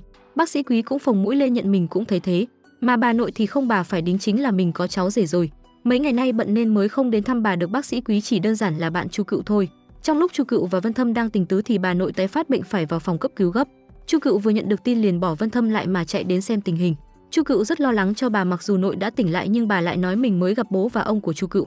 Đây liệu có phải dấu hiệu xấu không, bởi trước đó bác sĩ phụ trách cũng có nói bệnh tình của bà càng ngày càng nghiêm trọng, rất cần được phẫu thuật gấp, mà vấn đề gan cấy ghép thì hiện tại chưa giải quyết được. Biết Vân Thâm bản thân còn lo chưa xong, Chu Cựu quyết định giấu chuyện này không nói cho anh nghe. Lúc cúp máy Chu Cựu chỉ có thể âm thầm khóc một mình. Vân Thâm cũng biết và anh cũng âm thầm tìm kiếm nguồn lợi gan hiến tặng, chỉ là sau nhiều cuộc gọi vẫn chưa có kết quả gì. Mẹ Vân Thâm vì chuyện của Khương Tuấn đã đủ rắc rối, anh ta còn muốn đến cầu xin được giúp thêm một lần nữa, lại mang người anh trai quá cố của bà ra để gây sức ép. Nhưng bản thân mẹ Vân Thâm bây giờ còn lo chưa xong nữa là hội đồng quản trị đã có quyết định đình chỉ bà. Dù có làm loạn thì ông nội phó cũng không thể lấy tình cảm cá nhân để giúp được. Ngay tối đó Tây Châu cũng đến thăm Vân Thâm, lời nói ra toàn là châm chọc. Nào là vì Khương bị đình chỉ rồi nên Vân Thâm mau chóng quay lại đi, nếu không chẳng mấy mà không còn chỗ đứng trong Lăng Thiên nữa. Nhưng thực ra Tây Châu rất quan tâm Vân Thâm. Còn nhớ hồi nhỏ Vân Thâm thích ăn chuối, anh bóc cho em trai một quả, mà Vân Thâm không ăn thì Tây Châu ăn vậy. Vẫn là lời nói của Tây Châu khiến Vân Thâm ngứa ngáy. Chẳng lẽ Vân Thâm không còn quan tâm đến mẹ mình nữa rồi sao? Nếu nói xong rồi thì Tây Châu chim cút được rồi đấy, cửa ở ngay kia. Tây Châu về rồi Vân Thâm cũng hỏi xem tình hình của mẹ ra sao, mà bà ấy không muốn con trai cưng lo lắng, chỉ cần anh khỏe mạnh và trở lại công ty là được. Chu Cựu đang đưa bà đi dạo, dù sao với bệnh tình của bà ra ngoài hít thở không khí trong lành cũng không tồi. Hai bà cháu còn cùng nhau hứa hẹn Tết năm nay sẽ cùng ăn Tết, bởi lâu lắm rồi Chu Cựu mới về, bà rất nhớ không khí đoàn viên. Mẹ Vân Thâm bị đuổi việc nên cũng rảnh rỗi lại đến tìm Chu Cựu gây chuyện, còn nói nếu Chu Cựu rời xa Vân Thâm đẹp trai ưu tú nhà mình, bà ta sẽ giúp cô tìm gan cấy ghép cho bà nội. Tình cờ Trần Lợi cũng nghe được cuộc trò chuyện này. Trần Lợi đến thăm Vân Thâm còn đặc biệt mang hoa đến tặng. Ban đầu Vân Thâm định đem bỏ mà nghĩ lại thì mang tặng Chu Cựu cũng không tồi. Thấy Vân Thâm nhất mực quan tâm Chu Cựu, Trần Lợi phân vân không biết nên nói chuyện mình vừa nghe được ra không. Mẹ Vân Thâm không chỉ đơn giản là đến làm khó Chu Cựu, Trần Lợi còn nghe được lần trước Chu Cựu suýt thì bị dìm nước cho đăng xuất, người gây ra chính là bà Khương đây chứ ai. Nhưng thái độ của Chu Cựu vẫn rất mạnh mẽ, cô nhất định không rời xa Vân Thâm, cũng sẽ không vì bị đe dọa mà lung lay. Những lời của Chu Cựu khiến mẹ Vân Thâm tức muốn hộc máu mà không làm gì được. Biết được mọi chuyện, Vân Thâm mặc kệ bệnh tình của mình nhất định xuất viện. Chi Chi cũng không còn cách nào khác, chỉ có thể làm tài xế đưa Vân Thâm về nhà. Đối diện với mẹ Vân Thâm cũng biết được lý do mẹ mình hận Chu Cựu. Bà ta đổ mọi tội lỗi lên đầu Chu Cựu, còn cho cô là sao chổi vì cô nên không ít lần Vân Thâm gặp nguy hiểm. Nhưng Vân Thâm hiểu mẹ mình hơn bất cứ ai, anh biết cái yêu đó chỉ là vỏ bọc cho sự ích kỷ của mẹ mà thôi. Dù mẹ Vân Thâm có nổi giận với anh hay làm gì anh cũng được, nhưng anh chỉ cầu xin mẹ mình đừng làm hại đến Chu Cựu. Động đến Chu Cựu chính là giới hạn của Vân Thâm. Dù có đau lòng nhưng chỉ vì Chu Cựu, Vân Thâm có thể trở mặt, không cần đến người mẹ đáng sợ này. Để ép buộc Vân Thâm phải nghe lời mình, bà Khương lấy cái chớt ra đe dọa. Thấy mẹ mình định uống thuốc ngủ, Vân Thâm dù vết thương đang đau cũng cố ngăn lại. Không ngờ mẹ anh lại nhất định không buông tha, trừ khi Vân Thâm nghe lời mà chia tay với Chu Cựu. Bà ta còn thẳng tay hất Vân Thâm khiến vết thương của anh trở nặng lần nữa vào viện cấp cứu. Đưa Vân Thâm vào viện, mẹ anh đã rất dằn vặt mình bởi sức khỏe Vân Thâm từ trước đã không tốt, lại thêm vết thương chí mạng còn chưa lành. Tất cả cũng là tại bà ta đã ép Vân Thâm đến bước đường này. Chu Cựu cũng được Chi Chi đưa đến thăm Vân Thâm. Lần nữa nhìn anh nằm trong phòng cấp cứu, cô không thể kiềm được dòng nước mắt đang rơi xuống. Hôm sau mẹ Mông Mông còn đến làm loạn loại lấy oán báo ân, như hai người họ còn muốn cầu xin Chu Cựu đừng truy tố, bởi chồng bà ta đã bị bắt, biết Chu Cựu dễ mềm lòng. Bà ta muốn Chu Cựu có thể nể mặt Mông Mông mà tha cho nhà họ. Nhưng lần này động đến Vân Thâm cũng chính là động đến giới hạn của Chu Cựu, cô sẽ không tha cho bọn họ. Chu Cựu biết tin Vân Thâm tỉnh cũng muốn đến thăm nhưng đã bị mẹ anh ngăn lại. Không thể giằng co ở đây, Chu Cựu vẫn là rời đi trước. Mà Vân Thâm ra đến cửa cũng không ra gặp Chu Cựu, anh đang có suy tính riêng của mình. Lần tái phát bệnh này của Vân Thâm cũng không hề nhẹ, bệnh tim của anh có thể sẽ còn trở nặng. Vân Thâm biết mình không còn sống được lâu, anh nói với mẹ sẽ chia tay với Chu Cựu. Vân Thâm ngồi thẫn thờ trên giường bệnh, dì Khương ngọt nhạt khuyên ngăn anh ấy. Dẫu vậy nhưng Vân Thâm chẳng lọt tai câu nào. Anh ấy muốn mẹ mình giải tán đám vệ sĩ canh cửa bên ngoài trước. Thái độ cứng rắn của con trai buộc lòng dì Khương phải đồng ý với yêu cầu đó. Dì Khương biết lần này con trai bị thương đều là lỗi do mình, nên bà ấy sẵn sàng thỏa hiệp mọi điều kiện mà Vân Thâm đưa ra. Dù là bỏ qua cho Chu Cựu hay tìm người ghép gan cho bà nội của cô ấy, chỉ cần Vân Thâm giữ lời hứa, dì Khương đều sẽ đáp ứng mọi yêu cầu của anh ấy. Sau khi nghe được điều mình muốn, Vân Thâm lập tức hạ lệnh tiễn khách. Chỉ còn lại một mình Vân Thâm mới âm thầm rơi nước mắt đau khổ. Đồng thời khi đó Chu Cựu cũng đang nhớ mong anh ấy. Cô gọi điện thoại nhưng Vân Thâm không hề nghe máy. Ở bên khác, Tây Châu đã bắt đầu ra tay, lần này anh ấy nhắm đến cháu trai của dì Khương là Khương Tuấn. Đúng như Tây Châu dự đoán, sau khi bị dồn đến đường cùng, Khương Tuấn đã túng quá hóa liều. Người của Tây Châu âm thầm theo dõi và nắm được chứng cứ ăn cắp công quỹ của anh ta, nhưng Tây Châu chưa để trợ lý chuẩn bị khởi kiện ngay. Anh ấy muốn để con át chủ bài này khi cần thiết mới dùng tới. Sáng hôm sau, Vân Thâm hẹn Chu Cựu ra bên ngoài. Anh ấy bất ngờ nói lời chia tay khiến cô ấy ngỡ ngàng. Để Chu Cựu chốt tâm, Vân Thâm còn thông báo tin mình sắp kết hôn cùng Chi Chi. Chu Cựu biết rõ Vân Thâm đang tự ti về bản thân mình. Anh muốn giải thoát cho Chu Cựu đi tìm một tình yêu mới xứng đáng với cô ấy hơn. Chu Cựu đã cố gắng hết sức níu kéo nhưng Vân Thâm vẫn chọn cách rút tình ra đi. Buông tay anh ra, buông tay em ra, chúng ta chia xa. Nghịch cảnh trêu đùa ép hai người yêu nhau tha thiết phải rời xa nhau. Dì Khương sau khi nhổ được cái gai trong mắt là Chu Cựu thì vui vẻ ra mặt, nhưng Chu Cựu lại bị bà ấy hại cho thảm rồi. Cô đứng bên ngoài phòng bệnh của Vân Thâm mà không dám bước vào, chỉ có thể trở lại phòng làm việc trút giận lên chị Siri trên điện thoại. Chu Cựu đau lòng rơi nước mắt, chẳng lẽ cứ vậy mà đắp mộ cuộc tình ở đây sao? Chu Cựu không tiếc gì cô, chỉ tiếc công mình vun vén xây đắp tình cảm bao ngày để cho con đó vác lờ tới câu. Năm mới lại về, trên con phố Bồi Phúc quen thuộc, Chu Cựu dìu bà nội về lại nhà. Hai bà cháu vui vẻ cùng nhau gói bánh hoành thánh mừng giao thừa. Bỗng nhiên bà nội nhắc tới Vân Thâm khiến lòng Chu Cựu trùng hẳn xuống. Thời gian qua lâu rồi nhưng cô vẫn chẳng thể nào quên được anh ấy. Cô chỉ cố tỏ ra là mình ổn để che đậy cõi lòng tan nát mà thôi. Ở bên này, Vân Thâm và ông nội cùng dì Khương một nhà ba người đón Tết trong bệnh viện. Ông nội còn chu đáo chuẩn bị lì xì cho cháu trai khiến Vân Thâm cảm thấy rất ấm áp. Cõi lòng anh ấy rất nhanh lại lạnh đi vài phần khi nghe dì Khương nhắc đến chuyện kết hôn của mình và Chi Chi. Rất may ông nội là người nhìn xa trông rộng, trực tiếp kéo dì Khương ra về để cho Vân Thâm nghỉ ngơi. Khi còn một mình, Vân Thâm nhớ lại ngày này một năm về trước. Anh ấy vẫn có Chu Cựu bên cạnh bầu bạn, hai người họ khi đó mới hạnh phúc làm sao. Họ đã hứa sẽ cùng nhau đón năm mới cho tới khi già đi, vậy mà hiện tại đã thất hứa mỗi người một nơi rồi. Đó là do Vân Thâm tự mình nghĩ vậy mà thôi, thật ra Chu Cựu không hề thất hứa. Cô làm bánh hoành thánh mang tới bệnh viện đón giao thừa cùng Vân Thâm. Nhìn hộp đồ ăn do tự tay Chu Cựu chuẩn bị, anh ấy không khỏi có chút đói bụng. Nhìn Vân Thâm ăn ngon lành mà Chu Cựu mừng rơi nước mắt, cứ tưởng rằng lần này sẽ khiến trái tim Vân Thâm tan chảy mà đổi ý. Ai ngờ anh ấy ăn xong một miếng tự trưng liền lập tức rửa mặt đuổi cô về. Chu Cựu vẫn mặt dày ở lại, cô đếm ngược từng giây tới thời khắc giao thừa để trao cho Vân Thâm nụ hôn ấm áp. Dù rất đau lòng nhưng Vân Thâm vẫn kiên quyết đuổi Chu Cựu ra về. Người ta đã đuổi đến mức này rồi mà còn ở lại thì quá mất mặt. Khi Chu Cựu rời đi, Vân Thâm mới khó khăn thốt ra lời chúc còn chưa kịp nói. Duyên phận đã nợ hai người họ một đêm giao thừa hạnh phúc bên nhau. Chu Cựu trở về đã thấy bà nội đang chuẩn bị đồ ăn cho mình. Bà nội còn cẩn thận ghi rõ hạn sử dụng và các loại nhân hoành thánh để cô ấy dễ nhận biết. Bà nội vì biết bệnh tình của mình nghiêm trọng, dù có chạy chữa được thì cũng sống lay lắt như đèn cạn dầu mà thôi. Bà nội đưa sổ đỏ vào các giấy tờ quan trọng cho Chu Cựu giữ. Bà nội muốn sớm lập di chúc để lại nhà cho Chu Cựu, để tránh khi mất đi con gái của bà ấy sẽ gây khó dễ cho Chu Cựu. Đợi khi bà nội đi nghỉ ngơi, Chu Cựu mới dám ra cổng ngồi khóc cho thỏa nỗi lòng. Đồng thời khi đó tại bệnh viện, Vân Thâm cũng đang lấy nước mắt rửa mặt chia tay nhau. Tôi về theo gió bụi, những con đường trở lại bỗng xa xôi, còn chút nắng cuối ngày rơi hấp hối, có bao giờ em biết nỗi đau tôi. Ngày hôm sau, bà nội của Chu Cựu cũng được phẫu thuật. Cô ấy chưa kịp vui mừng thì nhận được điện thoại từ Thục Ninh. Bà ấy cố tình đánh trống khua chiêng nói rằng mình là người đã giúp đỡ cô ấy. Chu Cựu như người mất hồn lại bắt gặp cảnh Chi Chi tận tình đẩy xe lăn cho Vân Thâm. Họ vô tình lướt qua cô ấy như một người vô hình. Ở bên này, Tây Châu bắt trợ lý nói dối là mình đang bị sốt cao để dụ dỗ Nguyễn Nguyễn về nhà. Đợi khi thấy Nguyễn Nguyễn trở về, Tây Châu vội vàng giả vờ nằm mệt mỏi trên giường để được vợ thương.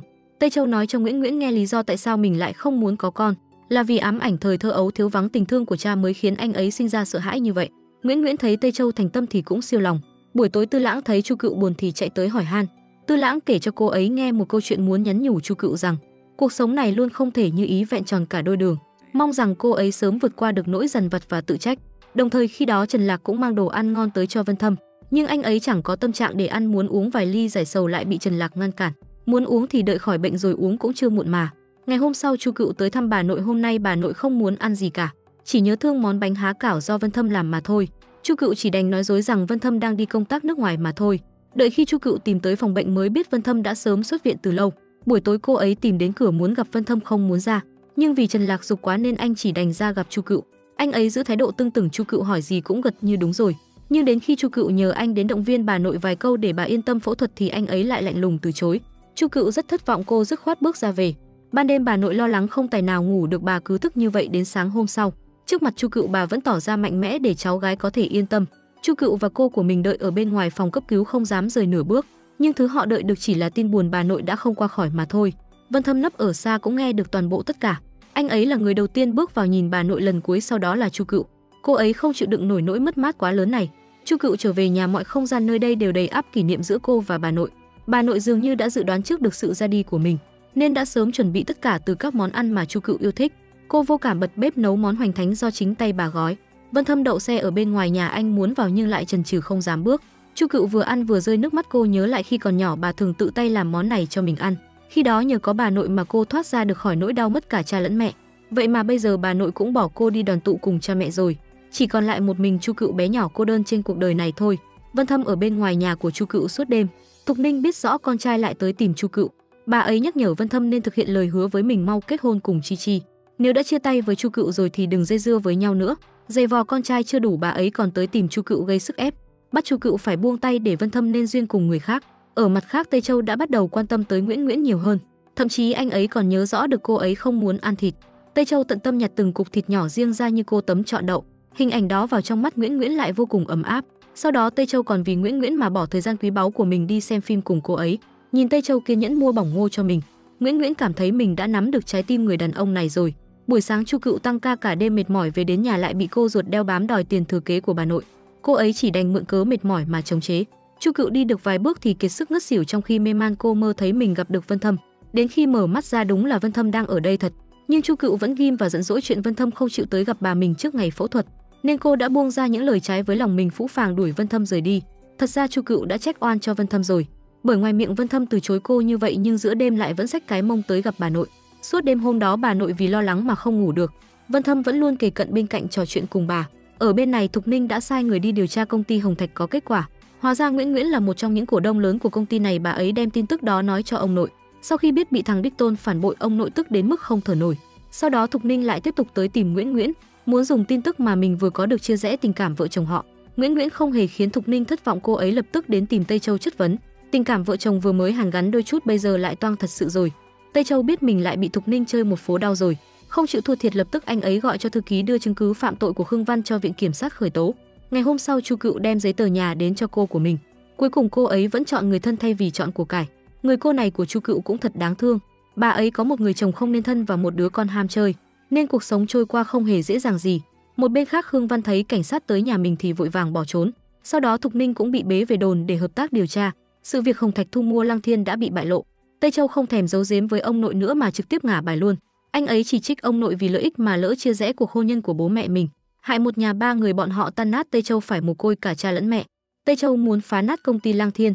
Ông nội thấy anh ấy muốn hủy đi cơ ngơi cả đời mình gây dựng thì rất tức giận, ông nội lên cơn đau tim ngất xỉu đi. Tây Châu muốn bỏ đi như là vẫn mềm lòng, anh quay lại đưa ông ấy đi bệnh viện. Vân Thâm chạy tới tòa án lo cho mẹ mình, sau đó nhận được tin ông nội nhập viện lại vội vã chạy tới đó. Vừa tới nơi anh ấy đã đấm cho Tây Châu một phát, nếu không có Trần Lạc ngăn lại thì sẽ có đánh nhau to xảy ra. Tây Châu miệng thì nói giao nơi này cho Vân Thâm lo liệu, nhưng khi bác sĩ bước ra anh vẫn nán lại để nghe tình hình bệnh của ông nội. Thấy bác sĩ nói ông nội không sao thì Tây Châu mới an tâm rời đi. Chu Cựu tới thăm ông nội, Vân Thâm không yên tâm để cô ấy tự ra về nên đã chủ động đưa Chu Cựu về. Cô ấy muốn mời anh ăn một bữa coi như cảm ơn lại bị anh ấy từ chối. Chu Cựu đau khổ xin Vân Thâm sau này nấu ăn cho bạn gái mới thì né món mì ra vì món đó cô đã ăn qua rồi. Chu Cựu không muốn đồ của mình bị đụng hàng với người khác. Nguyễn tức giận tìm tới Tây Châu cãi lý một phen. Cô ấy cho rằng mình bị Tây Châu lừa cưới đã quá quát lắm rồi. Anh ấy lợi dụng thế lực của bố cô leo lên được vị trí phó tổng, bây giờ lại còn mượn danh nghĩa của mình đi đầu tư vào công ty đối thủ. Nếu để người khác biết nhất định sẽ chửi bố cô ấy là kẻ phản bội. Nguyễn thất vọng nhìn Tây Châu ngày càng lún sâu vào con đường trả thù. Cô van xin Tây Châu nếu còn thương cô ấy một chút thì hãy buông tha cho mình. Cô ấy không muốn bị cuốn vào sóng gió gia tộc nhà họ thêm nữa.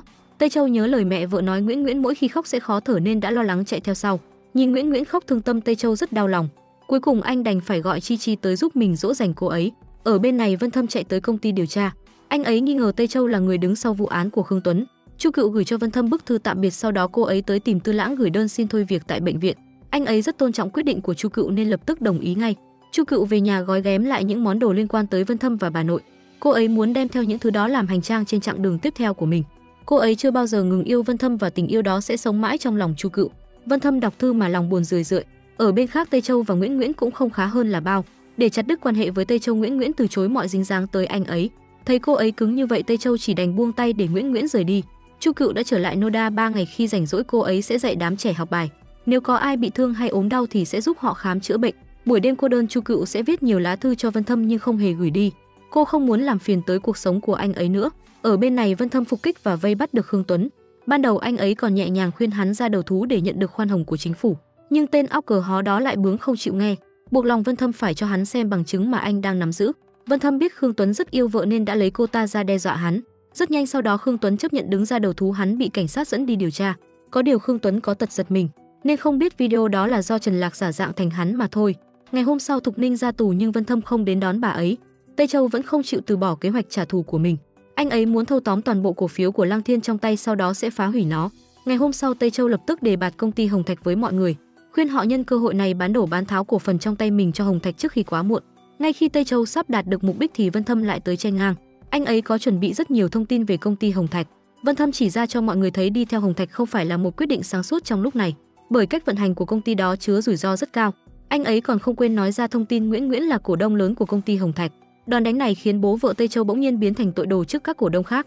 Vân Thâm tới bệnh viện thăm ông nội, Thục Ninh cũng có mặt ở đó.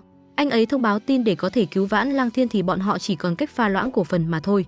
Mẹ con họ sẽ cố gắng bảo vệ Lăng Thiên cho tới khi ông nội tỉnh lại. Vân Thâm tìm tới nhà của Chi gửi bản kế hoạch cho bố cô ấy xem, nhưng xem ra mẹ của Chi rất phản cảm với anh ấy. Chi lén chạy ra lấy bản kế hoạch đưa cho bố mình lại bị bà mẹ giằng lấy, đem ra ném thẳng về phía Vân Thâm như ném rác. Những ngày sau đó Vân Thâm bị công việc vắt kiệt sức lao động. Anh mở những file âm thanh cũ của Chu Cựu nghe lại để lấy động lực. Ở bên này tại phòng khám nơi Chu Cựu làm việc nhận được một thùng quà từ công ty Lang Thiên. Không biết vô tình hay cố ý mà có cả món kẹo Chu Cựu thích. Sau đó phòng khám nhận thêm một ca bệnh mới. Người đàn ông bị thương khắp mặt được Chu Cựu tận tình chăm sóc. Ông ta nắm chặt tay cô ấy muốn biết tên để tiện sau này báo đáp. Ngày hôm sau Trần Lạc gọi điện báo tin buồn cho Vân Thâm. Có một vài cổ đông đã ký hợp đồng bán cổ phiếu cho phía Hồng Thạch. Trần Lạc bây giờ mới biết Vân Thâm bị nhập viện. Sau khi phẫu thuật cắt bỏ lá lách cơ thể anh ấy mất đi hệ miễn dịch. Lại cộng thêm dạo gần đây lao tâm khổ tứ vì công ty nên đã bị nhiễm cúm virus rồi.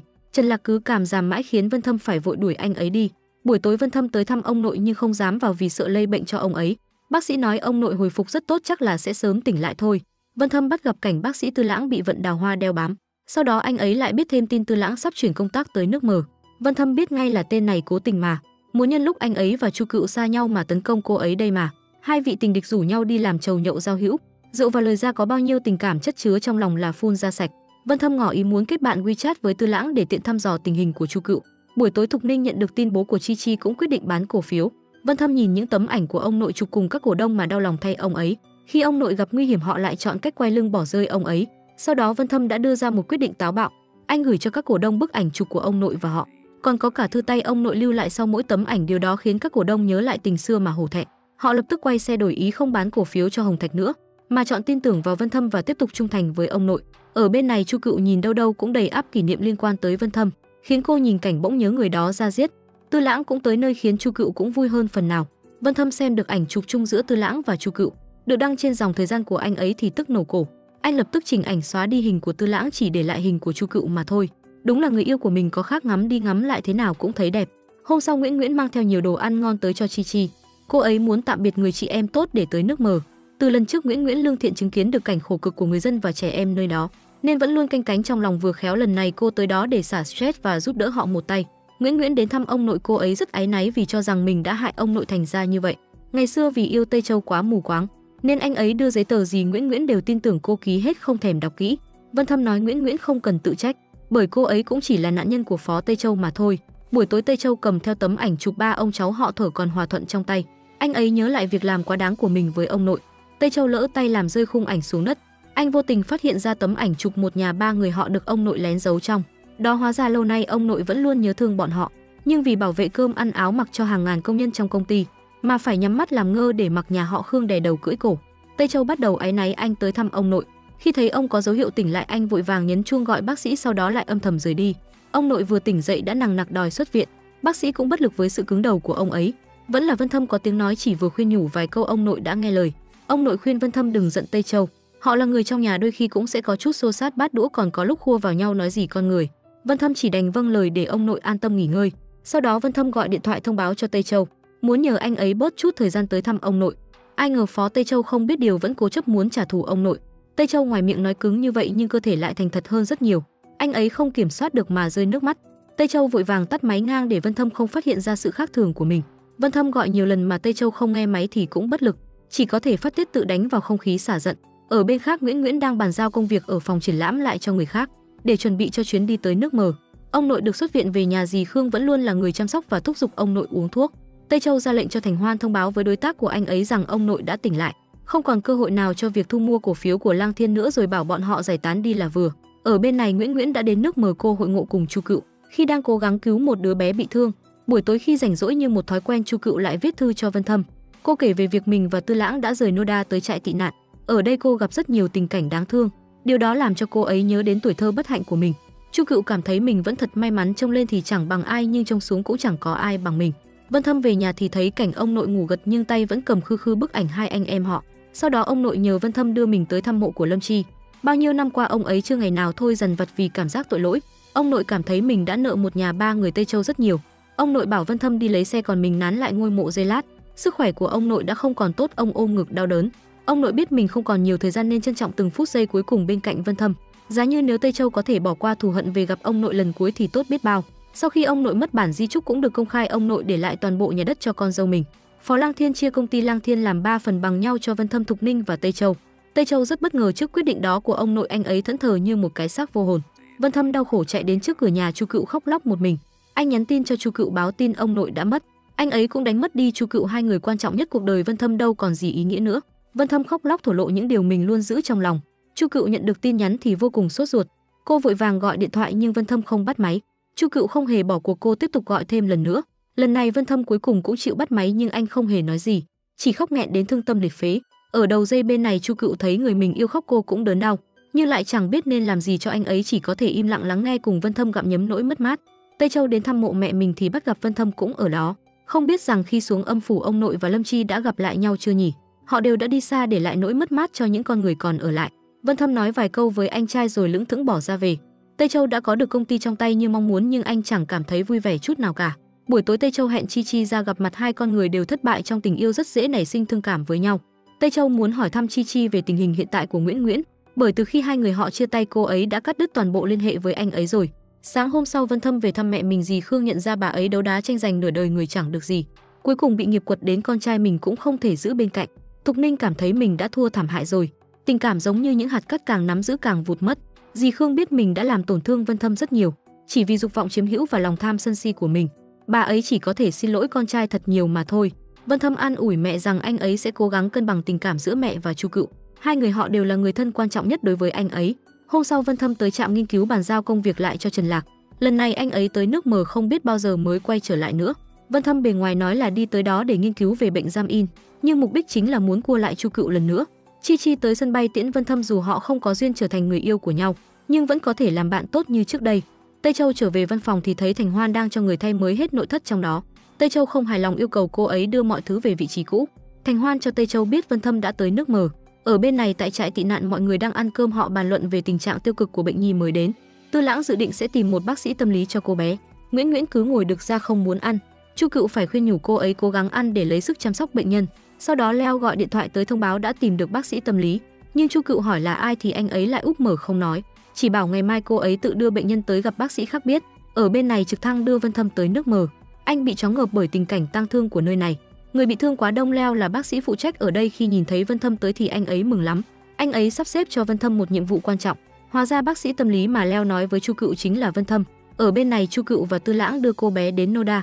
Vân Thâm hớn hở chạy ra đón nhưng lại bị hai người họ cho leo cây. Chu Cựu và Tư Lãng bận đi mua vật tư nên để y tá đưa bệnh nhân tới trước. Cô bé bị cụt chân là bệnh nhân cần được điều trị. Nó có vẻ rất thu mình và chống đối mọi sự tiếp xúc của Vân Thâm. Tây Châu nghe đài FM thông báo tình trạng chiến tranh ở nước mờ đang vô cùng căng thẳng.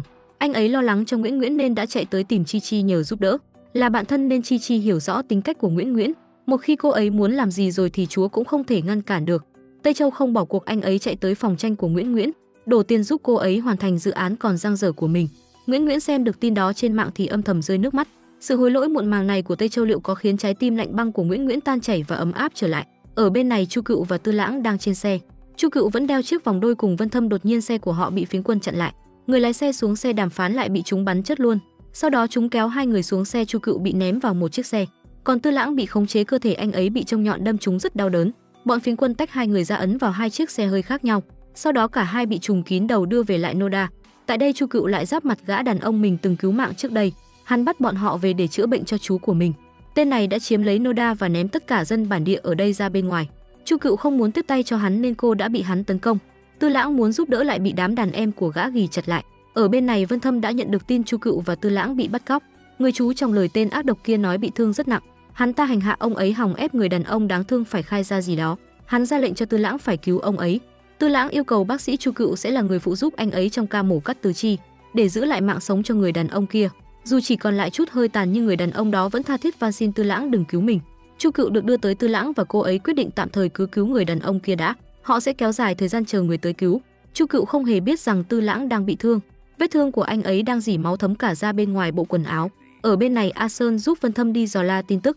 Sau khi biết Chu Cựu và Tư Lãng bị hành bắt về Noda thì Vân Thâm lập tức bắt đầu hành động. Anh mặc một cây đen âm thầm tiến gần Noda xem xét.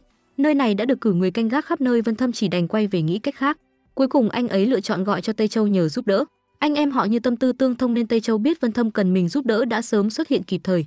Hai anh em họ cũng thành công làm hòa cùng nhau. Sáng hôm sau Chu Cựu và Tư Lãng bắt đầu phẫu thuật cho người đàn ông. Ở bên ngoài phiến quân có trang bị vũ trang đứng canh họ, làm việc không rời nửa bước. Vì ca mổ chỉ có hai người nên Chu Cựu và Tư Lãng rất vất vả. Họ cố gắng hỗ trợ cho nhau, đợi khi ca mổ kết thúc thì Tư Lãng cũng không cầm cự thêm được nữa. Tên Hanh không muốn thả Chu Cựu và Tư Lãng đi, hắn ta muốn giam giữ họ lại nơi này chữa bệnh miễn phí cho chúng. Người đàn ông sau khi tỉnh dậy thì tức giận khi Tư Lãng đã cứu ông ta. Người đàn ông vẫn tha thiết van xin anh ấy giải thoát cho mình. Ông ấy sợ khi bị Hanh tra tấn mà buộc miệng khai ra nơi ở của người mà hắn đang tìm kiếm. Ông ta nói nếu như mình chết Chu Cựu và Tư Lãng mới có cơ hội để sống. Bọn phiến quân sẽ dùng họ để trao đổi với chính phủ.